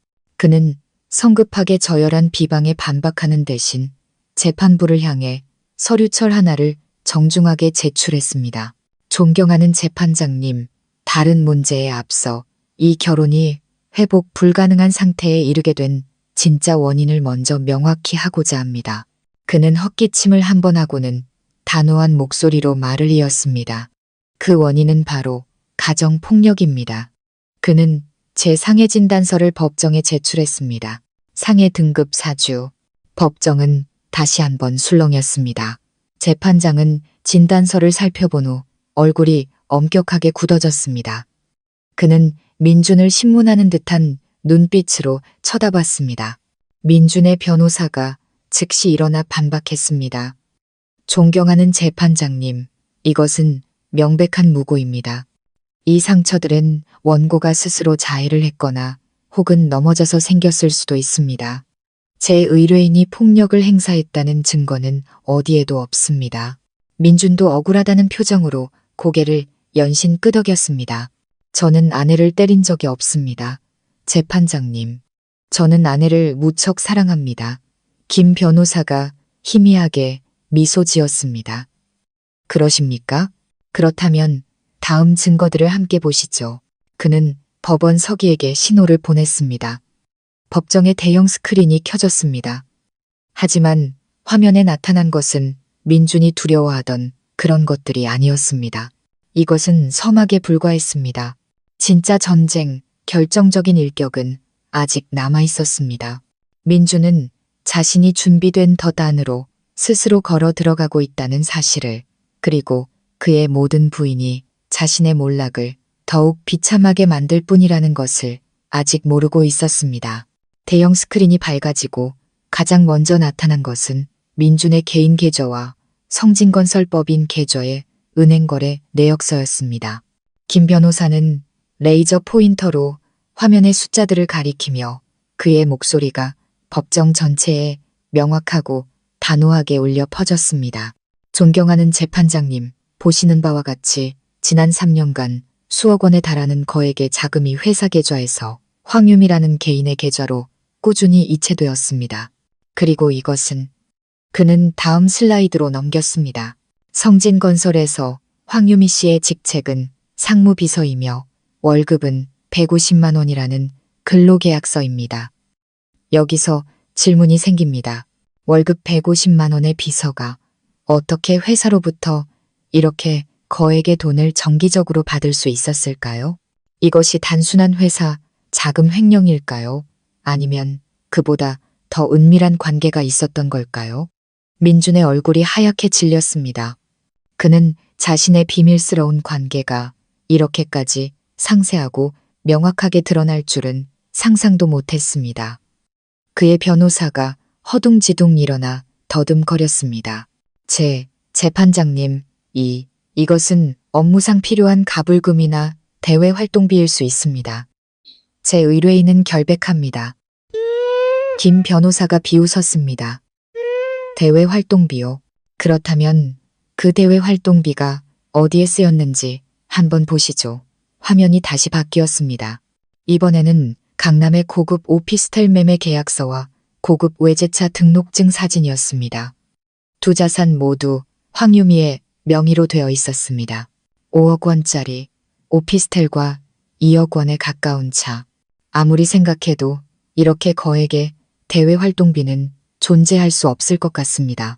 존경하는 재판장님, 이것은 박민준 씨가 외도를 했을 뿐만 아니라 상무라는 직위를 이용해 회사의 자산, 즉 부부 공동의 재산을 횡령하여 내연녀에게 상납했다는 명백한 증거입니다. 법정의 공기가 무겁게 가라앉았습니다. 모든 시선이 이제 민준에게로 향했습니다. 더 이상 동정이 아닌 경멸과 혐오의 눈빛이었습니다. 방청석에 앉아있던 시어머니의 얼굴은 파랗게 질려 있었습니다. 아들에게 다른 여자가 있다는 것은 알았지만 이렇게까지 무모하고 어리석게 돈을 썼을 줄은 몰랐던 것입니다. 충실하고 비련한 남편이라는 연극의 막은 무참히 찢겨나갔습니다. 하지만 이게 전부가 아니었습니다. 김 변호사는 다음 공격을 이어갔습니다. 존경하는 재판장님, 이 관계를 더욱 명확히 하기 위해 증인을 신청합니다. 법정 문이 열리고 유미가 들어섰습니다. 그녀는 단정한 오피스룩 차림이었고 얼굴에는 긴장한 기색이 역력했지만 눈빛만은 단호했습니다. 그녀의 등장은 법정 한가운데 터진 폭탄과도 같았습니다. 민주는 벌떡 일어나 유미를 손가락질하며 더듬거렸습니다. 네, 네가 왜 여기에? 누가 너더러 오라고 했어? 재판장이 망치를 강하게 내리치며 민준에게 정숙을 명령했습니다. 유미는 증인석에 서서 떨리지만 모두가 들을 수 있는 목소리로 진술을 시작했습니다. 그녀는 민준과의 관계를 처음부터 끝까지 모두 털어놓았습니다. 민준에게 구타당하고 폭언을 들었던 일, 민준이 보냈던 달콤한 메시지들, 그 안에는 곧 아내와 이혼하고 자신과 결혼하겠다는 약속까지 포함되어 있었습니다. 그녀는 민준이 어떻게 회사 돈을 빼돌렸는지, 저에 대해 어떤 험담을 했는지 모두 폭로했습니다. 그녀의 말 한마디 한마디가 비수가 되어 민준의 심장에 밝혔습니다. 그는 의자에 주저앉아 두 손으로 머리를 감싸쥔 채 아무도 쳐다보지 못했습니다. 그의 연극은 완전히 막을 내렸습니다. 이쯤 되자 민준의 변호사는 더 이상 변호할 말을 찾지 못했습니다. 모든 증거는 너무나 명백했고 모든 거짓말은 탄로났습니다. 그는 그저 이마에 땀을 닦으며 무력한 표정으로 서 있을 뿐이었습니다. 재판은 잠시 휴정되었고 재판부가 합의에 들어갔습니다. 민주는 석상처럼 굳어 앉아 있었습니다. 시어머니는 아들에게 달려가 흔들며 울부짖었습니다. 세상에 어쩌다 일이 이렇게 됐니? 아가, 말 좀 해봐. 왜? 하지만 민주는 대답이 없었습니다. 그는 자신이 졌다는 것을, 아주 치욕적으로 졌다는 것을 알았습니다. 그는 이미지와 명예를 잃었고 곧 자신의 모든 재산을 잃게 될 것이었습니다. 하지만 그에게는 아직 마지막 희망의 불씨가 남아 있었습니다. 제가 외도했다는 조작된 증거들. 그는 여전히 제가 깨끗하지 않다는 것을 증명하기만 하면 양육권을 가져오고 재산의 일부라도 지킬 수 있을 것이라 믿었습니다. 그는 몰랐습니다. 자신을 지옥의 가장 밑바닥으로 떨어뜨릴 진짜 파멸의 일격이 아직 남아있다는 사실을. 휴정 시간이 끝나고 재판은 극도의 긴장감 속에서 재개되었습니다. 민주는 약간의 기운을 차린 듯 보였습니다. 아마도 절망이 무모함으로 변한 것이겠지요. 그는 마지막 도박을 걸기로 결심했습니다. 그의 변호사가 애써 자신감 있는 표정을 지으며 일어섰습니다. 존경하는 재판장님, 원고 측이 제시한 것들은 모두 여론을 호도하기 위한 수단에 불과합니다. 이 사건의 핵심은 원고의 부정행위입니다. 저희는 기존의 입장을 고수하며 저희가 제출한 외도 증거들을 재판부께서 신중히 검토해 주시길 요청하는 바입니다. 그는 여전히 조작된 사진들에 매달리며 상황을 반전시킬 수 있다는 헛된 희망을 품고 있었습니다. 법정의 모든 시선이 다시 우리를 향했습니다. 김 변호사가 어떻게 반격할지 모두가 숨죽여 지켜보았습니다. 하지만 이번에 김 변호사는 아무 말도 하지 않았습니다.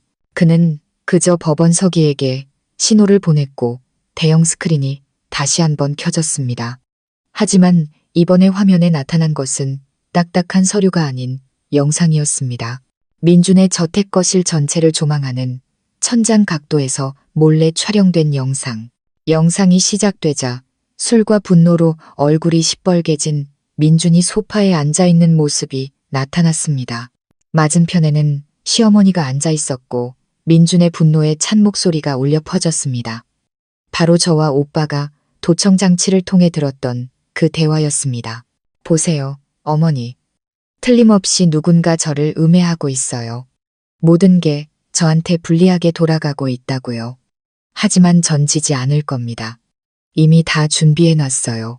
사람 시켜서 서연이 그년이 다른 놈이랑 붙어먹는 사진 몇 장 만들어놨어요. 법정에서 터뜨릴 겁니다. 그때도 그년이 고개 빳빳이 들고 다닐 수 있는지 보자고요. 제가 온 세상 사람들한테 전연이 바람나서 집 나간 파렴치한 년이라는 걸 증명할 겁니다. 한 글자 한 글자가 죽은 듯 조용한 법정 안에 선명하게 울려 퍼졌습니다. 피고석의 민주는 화면을 뚫어져라 쳐다보며 그대로 얼어붙었습니다. 그는 가장 사적이고 가장 추악한 자신의 음모가 온 세상에 공개적으로 상영되고 있다는 사실을 믿을 수 없었습니다. 영상은 시어머니의 날카로운 목소리로 이어졌습니다. 그래, 아들아, 그렇게 해야지. 사회에서 완전히 매장시켜버려야 해.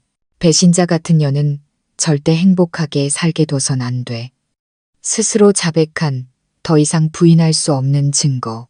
민준의 변호사는 입을 떡 벌린 채 얼굴이 새하얗게 질렸고 손에 들고 있던 서류철이 바닥으로 떨어졌습니다.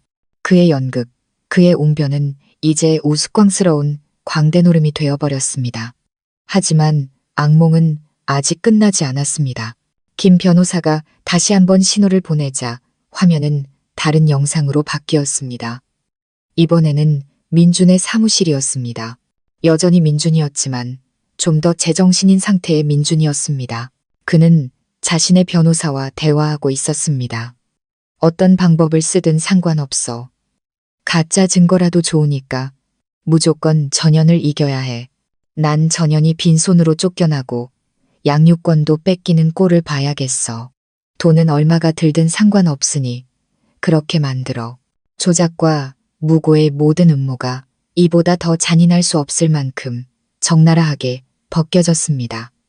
법정은 수군거리는 소리로 폭발할 것 같았습니다. 재판장은 분노로 얼굴이 붉어진 채 망치를 강하게 내리쳤습니다. 그는 전례 없이 엄격한 눈빛으로 민준을 쏘아보았습니다. 피고 박민준, 이 영상들에 대해 할 말 있습니까? 민준은 아무 말도 하지 못하고 그저 더듬거렸습니다. 아닙니다. 저건 조작입니다. 짜깁기라고요. 하지만 그의 힘없는 부인을 더 이상 믿는 사람은 아무도 없었습니다. 모든 것이 너무나 명백했습니다. 마지막 비밀의 장막이 걷히고 추악하고 벌거벗은 진실만이 남았습니다. 미친 듯한 비명이 침묵을 갈랐습니다. 민주는 벌떡 일어나 두 눈을 부릅떴습니다. 그는 저를 손가락으로 가리키며 상처 입은 짐승처럼 울부짖었습니다. 너야, 전부 너 때문이야. 네가 판 함정이었어. 이 악독한 년.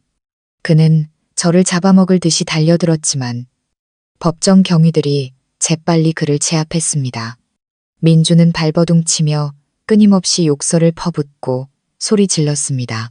그가 애써 쌓아 올린 위선과 동정의 가면은 완전히 벗겨지고 뒤틀리고 광기에 찬 추악한 맨얼굴만이 남았습니다.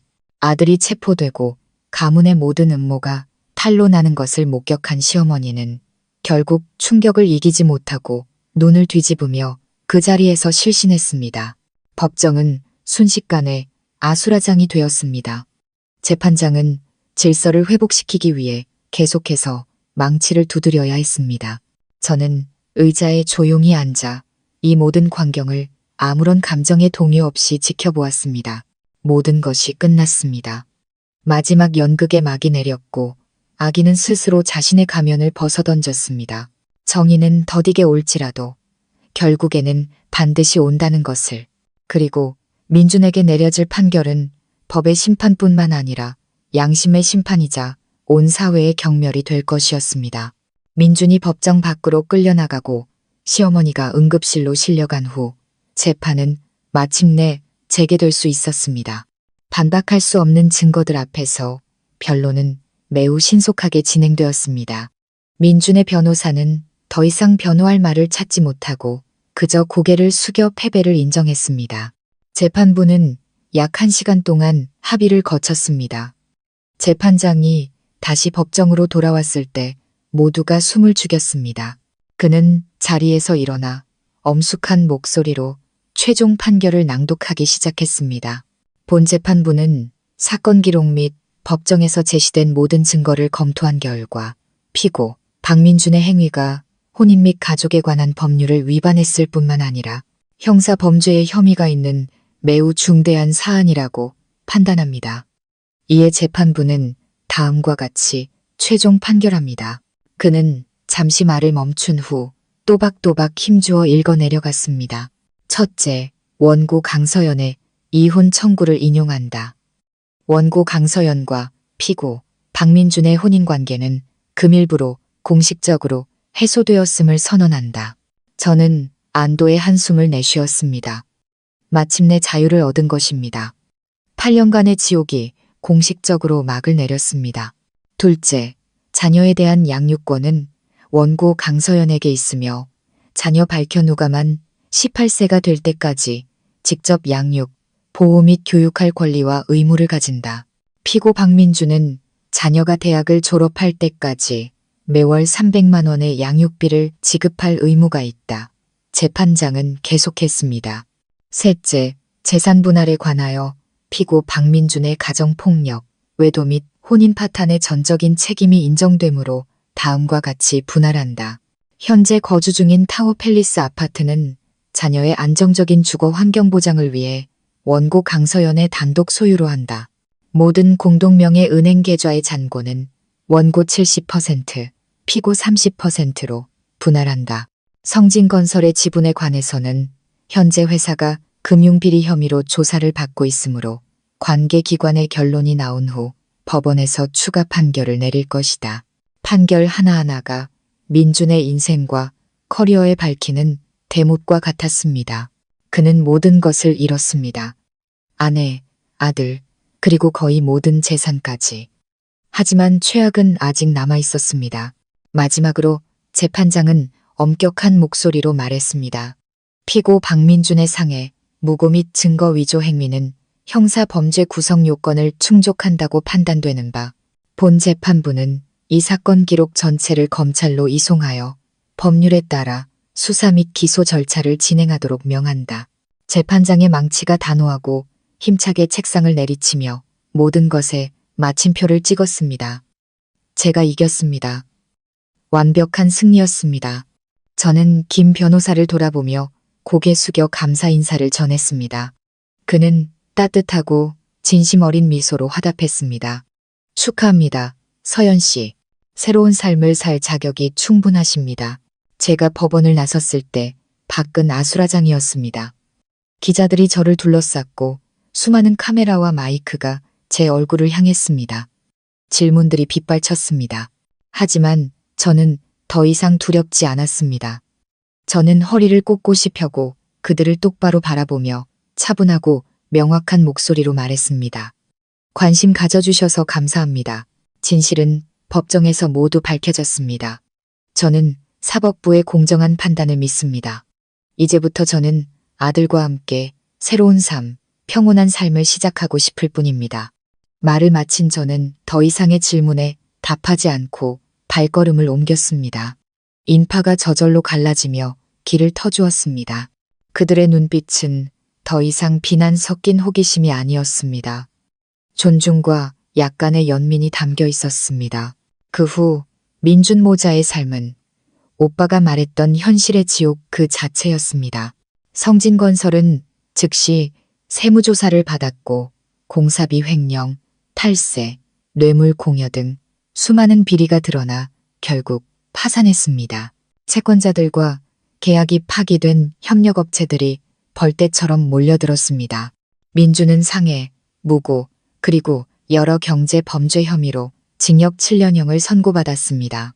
선고 공판날 그의 모습은 아무런 생기도 없는 살아있는 송장 같았다고 합니다. 시어머니는 병원에서 깨어난 후 아들이 감옥에 가고 모든 재산이 사라졌다는 소식에 큰 충격을 받고 두 번째 뇌졸중으로 쓰러졌습니다. 이번에는 전신이 마비되어 그저 누워서 어눌한 소리만 낼 수 있게 되었습니다. 유일하게 남아있던 그녀의 집도 은행에 넘어가 빚을 갚는 데 쓰였습니다.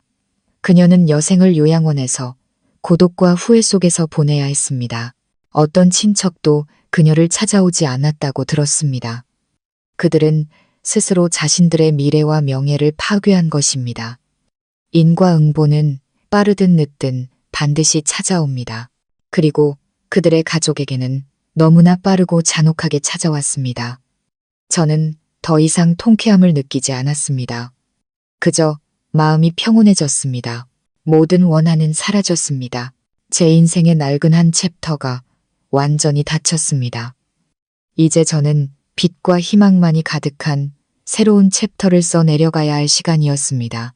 폭풍이 지나간 후 제게는 맑고 평온한 하늘이 펼쳐졌습니다.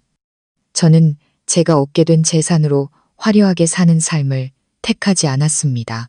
지난 힘든 시간들은 제게 진정한 행복이 돈이나 물질이 아닌 마음의 평화에 있다는 것을 가르쳐 주었습니다. 저는 고통스러운 기억이 가득한 그 타워 팰리스를 팔고 조용한 교회에 더 작고 아늑한 집을 샀습니다. 아들 현우가 시끄러운 도시의 소음과 구설수에서 벗어나 맑고 깨끗한 환경에서 자라길 바랐습니다. 저와 오빠의 관계는 그 어느 때보다 돈독해졌습니다. 오빠는 더 이상 미스터리한 거물이 아닌 언제나 제 곁에서 우리 모자를 지켜주는 든든한 오빠로 돌아왔습니다. 오빠는 자주 집에 들러 현우와 놀아주었습니다. 조카를 목말 태우고 환하게 웃는 오빠의 모습을 볼 때마다 제 마음은 따뜻해졌습니다. 오빠도 조금씩 변해갔습니다. 차갑고 날카로운 모습 대신 따뜻하고 차분한 모습이 늘어났습니다. 아마도 저와 현우를 지켜낸 것이 지난 수년간 오빠의 마음을 짓눌렀던 응어리와 자책감을 풀어준 모양입니다. 저는 제 열정을 되찾기로 결심했습니다. 더 이상 동시통역사로 일하지는 않았습니다. 그 일은 출장이 너무 잦았으니까요. 저는 가진 돈의 일부를 투자해 평온이라는 이름의 작은 북카페를 열었습니다. 높은 책장에 책이 가득하고 감미로운 연주곡이 흐르며 향긋한 커피 향이 가득한 조용한 공간. 그곳은 곧 책을 사랑하는 사람들, 복잡한 세상 속에서 안식처를 찾는 영혼들이 즐겨 찾는 장소가 되었습니다.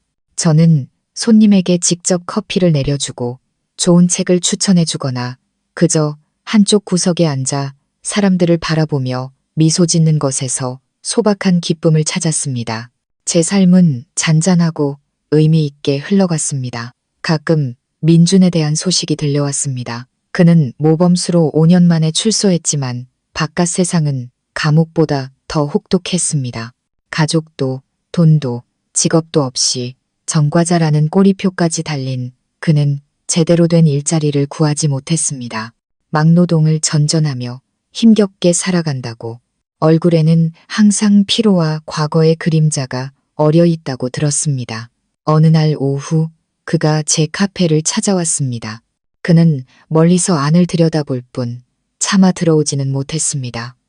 그는 무척 늙고 초라해 보였습니다. 저는 그를 보았지만 나가서 만나지는 않았습니다. 모든 원한은 끝났습니다. 우리는 이제 완전히 다른 길을 걷는 서로에게 아무 의미 없는 타인이었으니까요. 몇 년 후 카페에서 열린 신진 작가와의 만남 행사에서 저는 정우 씨를 만났습니다. 그는 작가였고 차분하고 깊이가 있으며 섬세한 영혼을 가진 남자였습니다. 우리는 대화가 무척 잘 통했습니다. 그는 저의 과거에 대해 묻지 않았습니다. 그는 오직 현재의 저, 폭풍우를 이겨낸 강하고 독립적인 여성인 저를 바라봐 주었습니다. 우리의 사랑은 자연스럽고 잔잔하게 찾아왔습니다. 그는 어느 해 진력, 바로 이 평온 카페에서 자신이 직접 엮은 풀꽃 반지로 제게 청혼했습니다. 우리의 결혼식은 소박하지만 따뜻하게 오직 가족과 가장 가까운 친구들만 모시고 열렸습니다. 오빠는 제 손을 잡고 정우 씨에게 건네주며 말했습니다. 나 대신 우리 서연이 잘 부탁하네. 오빠의 눈가가 촉촉이 젖어 있었습니다. 지금의 시어머니 정우 씨의 어머니는 온화하고 속이 깊은 분입니다. 저를 친딸처럼, 현우를 친손주처럼 아껴주십니다. 저는 태어나서 처음으로 진정한 시어머니의 사랑을 느꼈습니다. 제 삶은 이제 더할 나위 없이 완전해졌습니다. 저를 사랑해주는 남편, 착한 아들, 언제나 곁을 지켜주는 오빠, 그리고 따뜻한 시댁 식구들. 지나온 길을 돌아보면 더 이상 원망이나 후회는 없습니다. 과거의 고통이 오늘의 저를 단련시켰습니다. 그것은 제게 행복을 소중히 여기는 법, 제 자신과 소중한 사람들을 사랑하는 법을 가르쳐 주었습니다. 때로는 가장 어두운 밤을 지나야만 인생에서 가장 눈부신 새벽을 볼 수 있는 법입니다. 그리고 저는 마침내 저만의 새벽을 찾았습니다. 후반부 해설.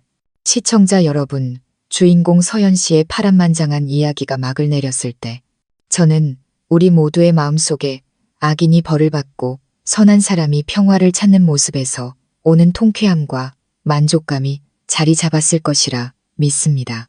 정의가 실현되고 권선징악이 이루어지는 것, 그것은 질서가 회복되는 것을 목격할 때 인간이 느끼는 본능적이고 자연스러운 감정입니다. 하지만 우리가 단지 그 감정에만 머무른다면 어쩌면 이 이야기가 우리에게 던지는 더 깊은 의미와 소중한 교훈들을 놓치게 될지도 모릅니다. 왜냐하면 현실의 삶에는 마지막 순간에 조폭 보스 오빠가 나타나 모든 것을 해결해주는 일이 항상 일어나지는 않기 때문입니다. 영화처럼 완벽한 복수 계획이 항상 우리를 기다리고 있지도 않습니다. 하지만 우리에게 언제나 있는 것, 그 누구도 빼앗을 수 없는 것은 바로 우리 내면의 힘, 선택의 의지, 그리고 우리 스스로의 힘으로 인생의 해피엔딩을 써내려갈 수 있는 능력입니다. 자신의 집이라는 감옥에 갇힌 말 못하는 피해자에서 자유롭고 평온한 삶의 주인이 된 서연 씨의 여정은 존엄성을 되찾기 위한 투쟁의 길을 상세히 보여주는 지도와 같습니다. 그리고 그 안에는 현재 막다른 길에 서 있다고 느끼는 모든 분들에게 귀중한 교훈이 담겨 있습니다. 첫 번째 교훈, 그리고 아마도 가장 고통스러운 교훈은 바로 악의 본질에 대한 인식입니다. 이 이야기 속 악의 화신인 남편 민주는 어느 날 갑자기 나타난 괴물이 아닙니다. 태어날 때부터 악마였던 것도 아닙니다. 그의 악은 서서히 진행된 타락의 과정이었습니다. 낮은 자존감과 가부장적인 사고방식, 그리고 무엇보다 주변 사람들의 방관이라는 자양분을 먹고 자라난 내면의 부패였습니다. 8년 전에 민주는 다정하고 아내를 사랑하는 남편이었습니다. 하지만 성공이 찾아오고 권력과 돈이 그의 영혼 속 결핍을 채우기 시작하면서 병적인 자아가 비대해졌습니다. 그는 자신보다 똑똑하고 유능한 아내를 받아들일 수 없었습니다. 아내가 모든 것을 포기하고 내조에 전념했음에도 불구하고 그녀의 과거 성공은 여전히 그의 열등한 남성성을 위협하는 악몽이자 치욕이었습니다. 그리고 폭력은 그가 권력을 확인하고 자신의 배우자를 짓밟아 스스로가 더 위대하다고 느끼기 위해 사용한 가장 마지막에 그리고 가장 비열한 수단이었습니다. 이것은 많은 남성들이 자신의 열등감을 직시하지 못하고 뒤틀린 균형감을 되찾기 위해 곁에 있는 여성을 파괴하는 우리 사회의 슬픈 현실을 보여줍니다. 그들은 그런 행동이 자신의 강함을 증명하는 것이 아니라 자신의 나약함과 비열함을 가장 밑바닥까지 드러내는 것임을 깨닫지 못합니다. 그리고 민준의 곁에는 또 다른 형태의 악이 있었습니다. 소리 없지만 더 무서운 악, 바로 시어머니의 동조입니다. 그녀는 며느리를 직접 때리지는 않았지만 남편이 화낼 땐 아내가 참는 법이라거나 남자는 체면이 중요하니 네가 좀 참아라와 같은 방관적인 말들은 민준 내면의 폭력이라는 괴물을 매일같이 키워낸 독약이었습니다. 그녀의 침묵은 인내가 아니라 이기심이었습니다. 그녀는 오직 집안의 거짓된 평화, 아들의 체면만을 중시했을 뿐 한때 가족으로 맞이했던 며느리의 멍자국과 눈물, 고통은 철저히 외면했습니다. 이 세상에 얼마나 많은 그런 시어머니들이, 그런 방관자들이 있을까요? 단지 내 고통이 아니라는 이유로 집안일은 집안에서 해결해야 한다는 명분 아래 폭력 앞에서 눈 감고 침묵을 선택하는 사람들. 악 앞에서 침묵하는 것은 악의 또 다른 형태입니다. 그것은 폭력이 싹트고 자라나는 비옥한 토양입니다. 여기서 얻을 수 있는 교훈은 우리는 직접적인 가해자에게 맞서 싸워야 할 뿐만 아니라 침묵으로 악에 동조하고 방관하는 이들에게도 목소리를 내야 한다는 것입니다. 문명사회는 공포와 침묵 위에 세워질 수 없습니다. 그것은 잘못된 것을 잘못되었다고 말하고 약자를 보호하는 용기 위에 세워져야 합니다. 그것이 가족이든 타인이든 말이죠. 그리고 물론 인과응보는 결코 틀리지 않습니다. 민준과 시어머니의 몰락은 초자연적인 징벌이 아닙니다. 그것은 그들이 뿌린 씨앗에서 싹튼 필연적인 결과이자 논리적인 귀결입니다. 민준은 자신의 오만함에 의해 침몰했습니다. 그는 아내를 얕봤고 정체불명의 오빠를 무시했으며 결국 스스로 준비된 덧단으로 걸어들어갔습니다. 시어머니는 자신의 맹목적인 감싸기에 의해 파멸했습니다. 결국 금지옥역 같던 아들이 사회에서 매장당하는 것을 목격해야만 했습니다. 그들은 스스로 죄악의 성을 쌓았고 결국 그 폐허 속에 스스로 갇히고 말았습니다. 이것은 우리 모두에게 깊은 경고를 줍니다. 절대로 바람을 심지 마십시오. 언젠가는 반드시 폭풍을 거두게 될 날이 올 것입니다. 인생은 때로 불공평해 보일지라도 긴 안목으로 보면 무서울 정도로 공평합니다. 모든 선택은 아무리 작을지라도 미래의 결과를 품고 있는 씨앗과 같습니다. 하지만 이 이야기는 단지 악인에 대한 심판서가 아닙니다. 이것은 여성 안에 잠재된 힘과 저항의 가치에 대한 찬가이기도 합니다. 주인공 서연 씨는 처음에는 다른 많은 여성들처럼 인내하고 참고 견뎠습니다. 자신의 희생이 아이를 위한 것이고 아이에게 온전한 가정을 지켜주기 위한 것이라고 스스로를 속였습니다. 이것은 매우 흔하고 위험한 심리적 함정입니다.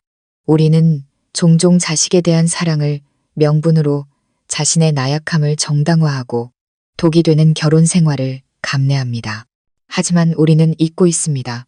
진정한 가정은 물리적인 벽으로 지어지는 것이 아니라 사랑과 존중 그리고 안전함으로 지어진다는 것을. 화려한 집에 살지만 매일 아버지가 어머니를 때리는 장면을 목격하고 욕설을 들으며 자라는 아이가 과연 건강하게 성장할 수 있을까요? 그 아이가 타인을 사랑하고 존중하는 법을 배울 수 있을까요?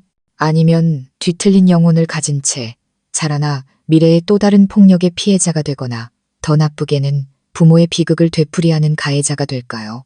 서연 씨의 침묵은 그녀 자신의 삶뿐만 아니라 아들 현우의 여린 영혼에 매일같이 공포와 트라우마의 씨앗을 심고 있었습니다. 그녀의 저항은 자신을 구하기 위함일 뿐만 아니라 아들의 미래를 구하고 폭력이라는 악순환의 고리를 끊기 위함이었습니다. 이야기의 전환점, 창고문이 쾅하고 닫히는 순간은 강력한 은유입니다. 그것은 단순한 신체적 감금이 아니라 정신의 마지막 감옥이었습니다. 모든 탈출구가 막히고 마지막 희망마저 사라진 듯 보였을 때, 바로 그때 서연 씨 내면에 잠재된 힘이 깨어났습니다. 그녀는 울부짖거나 애원하지 않았습니다. 그녀는 행동했습니다. 아들에게 신호를 보내는 작고 절박하지만 결정적인 행동을. 그 비밀 신호는 단순한 암호가 아니었습니다. 그것은 준비의 상징이자 서연 씨가 가장 어두운 날을 위해 스스로 만들어둔 한 줄기 희미한 빛이었습니다. 여기서 얻을 교훈은 무엇일까요? 바로 막다른 골목에 몰릴 때까지 기다렸다가 저항할 방법을 찾지 말라는 것입니다. 항상 자신만의 비밀 신호, 즉 플랜 B를 준비해 두십시오. 그것은 비상금일 수도, 꾸준히 갈고 닦은 전문 기술일 수도, 든든한 친구 관계망일 수도, 혹은 부당함의 아니오라고 말할 수 있는 용기일 수도 있습니다. 당신의 한계가 침범당했을 때 저항이 반드시 격렬한 싸움일 필요는 없습니다. 때로는 나는 더 나은 대우를 받을 자격이 있다는 마음속에 단호한 결심, 작은 행동 하나에서 시작됩니다. 기억하십시오. 당신은 그 누구의 소유물도 아닙니다. 당신은 안전하고 존중받으며 살아갈 권리가 있는 독립적인 존재입니다. 그리고 이것은 다음의 중요한 교훈으로 이어집니다. 바로 생명선, 즉 지원 시스템의 중요성입니다. 이야기 속에서 오빠는 구원자이자 전능한 힘으로 등장합니다. 하지만 현실에서 당신의 오빠는 조폭 보스가 아닐 수도 있습니다. 당신의 오빠는 당신이 믿는 친구, 가족, 심리상담사, 변호사 또는 여성 보호 단체일 수 있습니다. 문제는 당신의 오빠가 누구냐가 아니라 당신이 그들에게 신호를 보낼 용기가 있느냐입니다. 서연 씨는 매우 똑똑하고 용감한 일을 했습니다. 그녀는 아들에게 오빠를 부르는 방법을 가르쳤습니다. 그녀는 자신의 어린 아들을 자기 구출 계획의 중요한 연결고리로 만들었습니다. 이것은 우리가 아무리 절망적인 상황에 처해 있더라도 스스로를 위한 생명선을 주도적으로 만들어낼 수 있다는 것을 보여줍니다. 절대 스스로를 고립시키지 마십시오. 모든 것을 혼자 해결할 수 있다고 생각하지 마십시오. 고통은 나누면 반이 되고 힘은 합치면 배가 됩니다. 나누고 도움을 구하십시오. 적절한 때에 적절한 사람에게 건 한 통의 전화, 한 줄의 메시지, 한 번의 고백이 당신의 인생 전체를 바꿀 수 있습니다. 당신 인생의 강태식이 누구인지 파악하고 그들이 당신의 비밀 신호를 알고 있도록 하십시오. 헛된 자존심이나 두려움 때문에 도움을 구하는 것을 망설이지 마십시오. 도움을 받는 것은 나약함이 아니라 용기와 지혜의 표현입니다. 마지막으로 이 이야기가 주는 가장 깊은 교훈은 바로 평온을 찾아가는 여정입니다. 승리한 후, 악인이 처벌받은 후, 서연 씨는 복수와 권력의 삶을 선택할 수도 있었습니다. 하지만 그녀는 그러지 않았습니다. 그녀는 평화를 선택했습니다. 고통스러운 저택을 팔고 작은 북카페를 열어 소박한 것들에서 행복을 찾았습니다. 이것이야말로 가장 위대한 승리입니다. 진정한 힘은 적을 파괴하는 능력이 아니라 자신의 상처를 치유하고 더 나은 새로운 삶을 건설하는 능력에 있습니다. 남편 민준이 카페 밖에서 서성일 때 서연 씨가 그를 외면하기로 선택한 것은 매우 의미심장한 장면입니다. 그것은 그녀가 증오의 굴레에서 완전히 벗어났음을 보여줍니다. 민준은 더 이상 그녀 세상의 일부가 아니었습니다. 그는 그저 과거의 유령, 더 이상 상처를 줄 수 없는 희미한 기억일 뿐이었습니다. 때로는 망각과 무관심이 가장 잔인한 복수가 되기도 합니다. 그러한 평온을 얻기 위해 우리는 내려놓는 법을 배워야 합니다. 증오를 내려놓고 과거를 내려놓고 그리고 용서해야 합니다. 여기서의 용서는 가해자를 위한 용서가 아닙니다. 그들의 죄를 없애주는 것이 아닙니다. 그 용서는 바로 자기 자신을 위한 것입니다. 한때 나약했던 나 자신을 타인이 나를 아프게 하도록 내버려뒀던 나 자신을 용서하는 것입니다. 잘못된 선택과 순진했던 희망들을 용서하는 것입니다. 오직 그때만이 우리는 과거라는 감옥에서 우리 영혼을 해방시키고 진정으로 자유롭게 앞으로 나아갈 수 있습니다. 시청자 여러분, 서연 씨의 이야기는 지옥에서 새벽으로 향하는 여정입니다. 이 이야기는 우리에게 신체적이든 정신적이든 모든 형태의 폭력은 비난받아 마땅하며 결코 용납될 수 없음을 가르쳐줍니다. 악 앞에서 침묵하는 것은 죄악입니다. 그리고 여성의 힘은 인내가 아닌 자신의 가치와 존엄성을 지키기 위해 일어서는 용기에 있습니다. 우리 모두는 남성이든 여성이든 각자의 교훈을 얻을 수 있습니다. 자신의 배우자를 사랑하고 존중하는 법을 배우십시오. 불의를 목격했을 때 용감하게 목소리를 내십시오. 그리고 가장 중요한 것은 항상 자신을 위한 생명선을 준비하고 필요할 때 신호를 보내는 것을 주저하지 마십시오. 인생이 항상 장밋빛일 수는 없지만 비온 뒤에 땅이 굳는 법입니다. 우리가 희망을 버리지 않고 행복하게 살 권리를 포기하지 않는 한 우리는 반드시 우리 자신만의 평온한 하늘을 찾게 될 것입니다. 과거의 고통을 현재를 위한 힘으로, 쓰라린 교훈을 더 밝은 미래를 위한 지침으로 삼으시길 바랍니다. 채널 안내 및 마무리.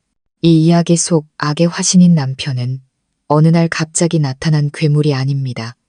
태어날 때부터 악마였던 것도 아닙니다. 그의 악은 서서히 진행된 타락의 과정이었습니다. 낮은 자존감과 가부장적인 사고방식, 그리고 무엇보다 주변 사람들의 방관이라는 자양분을 먹고 자라난 내면의 부패였습니다. 8년 전에 그는 다정하고 아내를 사랑하는 남편이었습니다. 하지만 성공이 찾아오고 권력과 돈이 그의 영혼 속 결핍을 채우기 시작하면서 병적인 자아가 비대해졌습니다. 그는 자신보다 똑똑하고 유능한 아내를 받아들일 수 없었습니다. 아내가 모든 것을 포기했음에도 불구하고 그녀의 과거 성공은 여전히 그의 열등한 남성성을 위협하는 악몽이자 치욕이었습니다. 그리고 폭력은 그가 권력을 확인하고 자신의 배우자를 짓밟아 스스로가 더 위대하다고 느끼기 위해 사용한 가장 마지막에 그리고 가장 비열한 수단이었습니다. 이것은 많은 남성들이 자신의 열등감을 직시하지 못하고 뒤틀린 균형감을 되찾기 위해 곁에 있는 여성을 파괴하는 우리 사회의 슬픈 현실을 보여줍니다. 그들은 그런 행동이 자신의 강함을 증명하는 것이 아니라 자신의 나약함과 비열함을 가장 밑바닥까지 드러내는 것임을 깨닫지 못합니다. 시청자 여러분께서 방금 들으신 이야기는 교육 및 오락을 목적으로 창작된 허구의 내용입니다. 이야기 속 인물, 사건, 배경은 모두 상상에 의한 것이며 현실의 특정 개인이나 단체를 암시할 의도가 전혀 없음을 밝힙니다. 본 이야기는 가정폭력 반대, 저항의 힘, 그리고 도움 요청의 중요성에 대한 인간적인 메시지를 전달하고자 구성되었습니다. 본 영상의 내용은 법률적, 심리적 또는 전문적인 조언으로 간주되어서는 안 됩니다. 만약 시청자 여러분 또는 주변 분들이 가정폭력이나 심리적 어려움과 같은 유사한 문제에 직면해 계신다면 정확하고 시기적절한 도움을 받으실 수 있도록 반드시 전문가, 변호사 또는 관련 기관 및 단체에 상담과 지원을 요청하시기 바랍니다. 지금까지 저희의 이야기를 경청해 주셔서 진심으로 감사합니다. 여유로운 노후 채널은 시청자 여러분과 함께 인생의 다양한 이야기와 깊이 있는 교훈을 나누며 더 나은 삶, 더 행복한 삶을 함께 만들어가는 동반자가 되고자 합니다. 오늘 이야기가 여러분의 마음에 작은 울림을 주었다면 좋아요와 공유 버튼을 눌러 주변 분들과 함께 나눠주시길 바랍니다. 그리고 무엇보다 구독과 알림 설정을 통해 앞으로 이어질 의미 있는 이야기들을 놓치지 마세요. 여러분의 구독 하나하나가 저희에게는 더 좋은 콘텐츠를 만드는 가장 큰 원동력이 됩니다. 그럼 다음 이야기에서 다시 찾아뵙겠습니다. 감사합니다.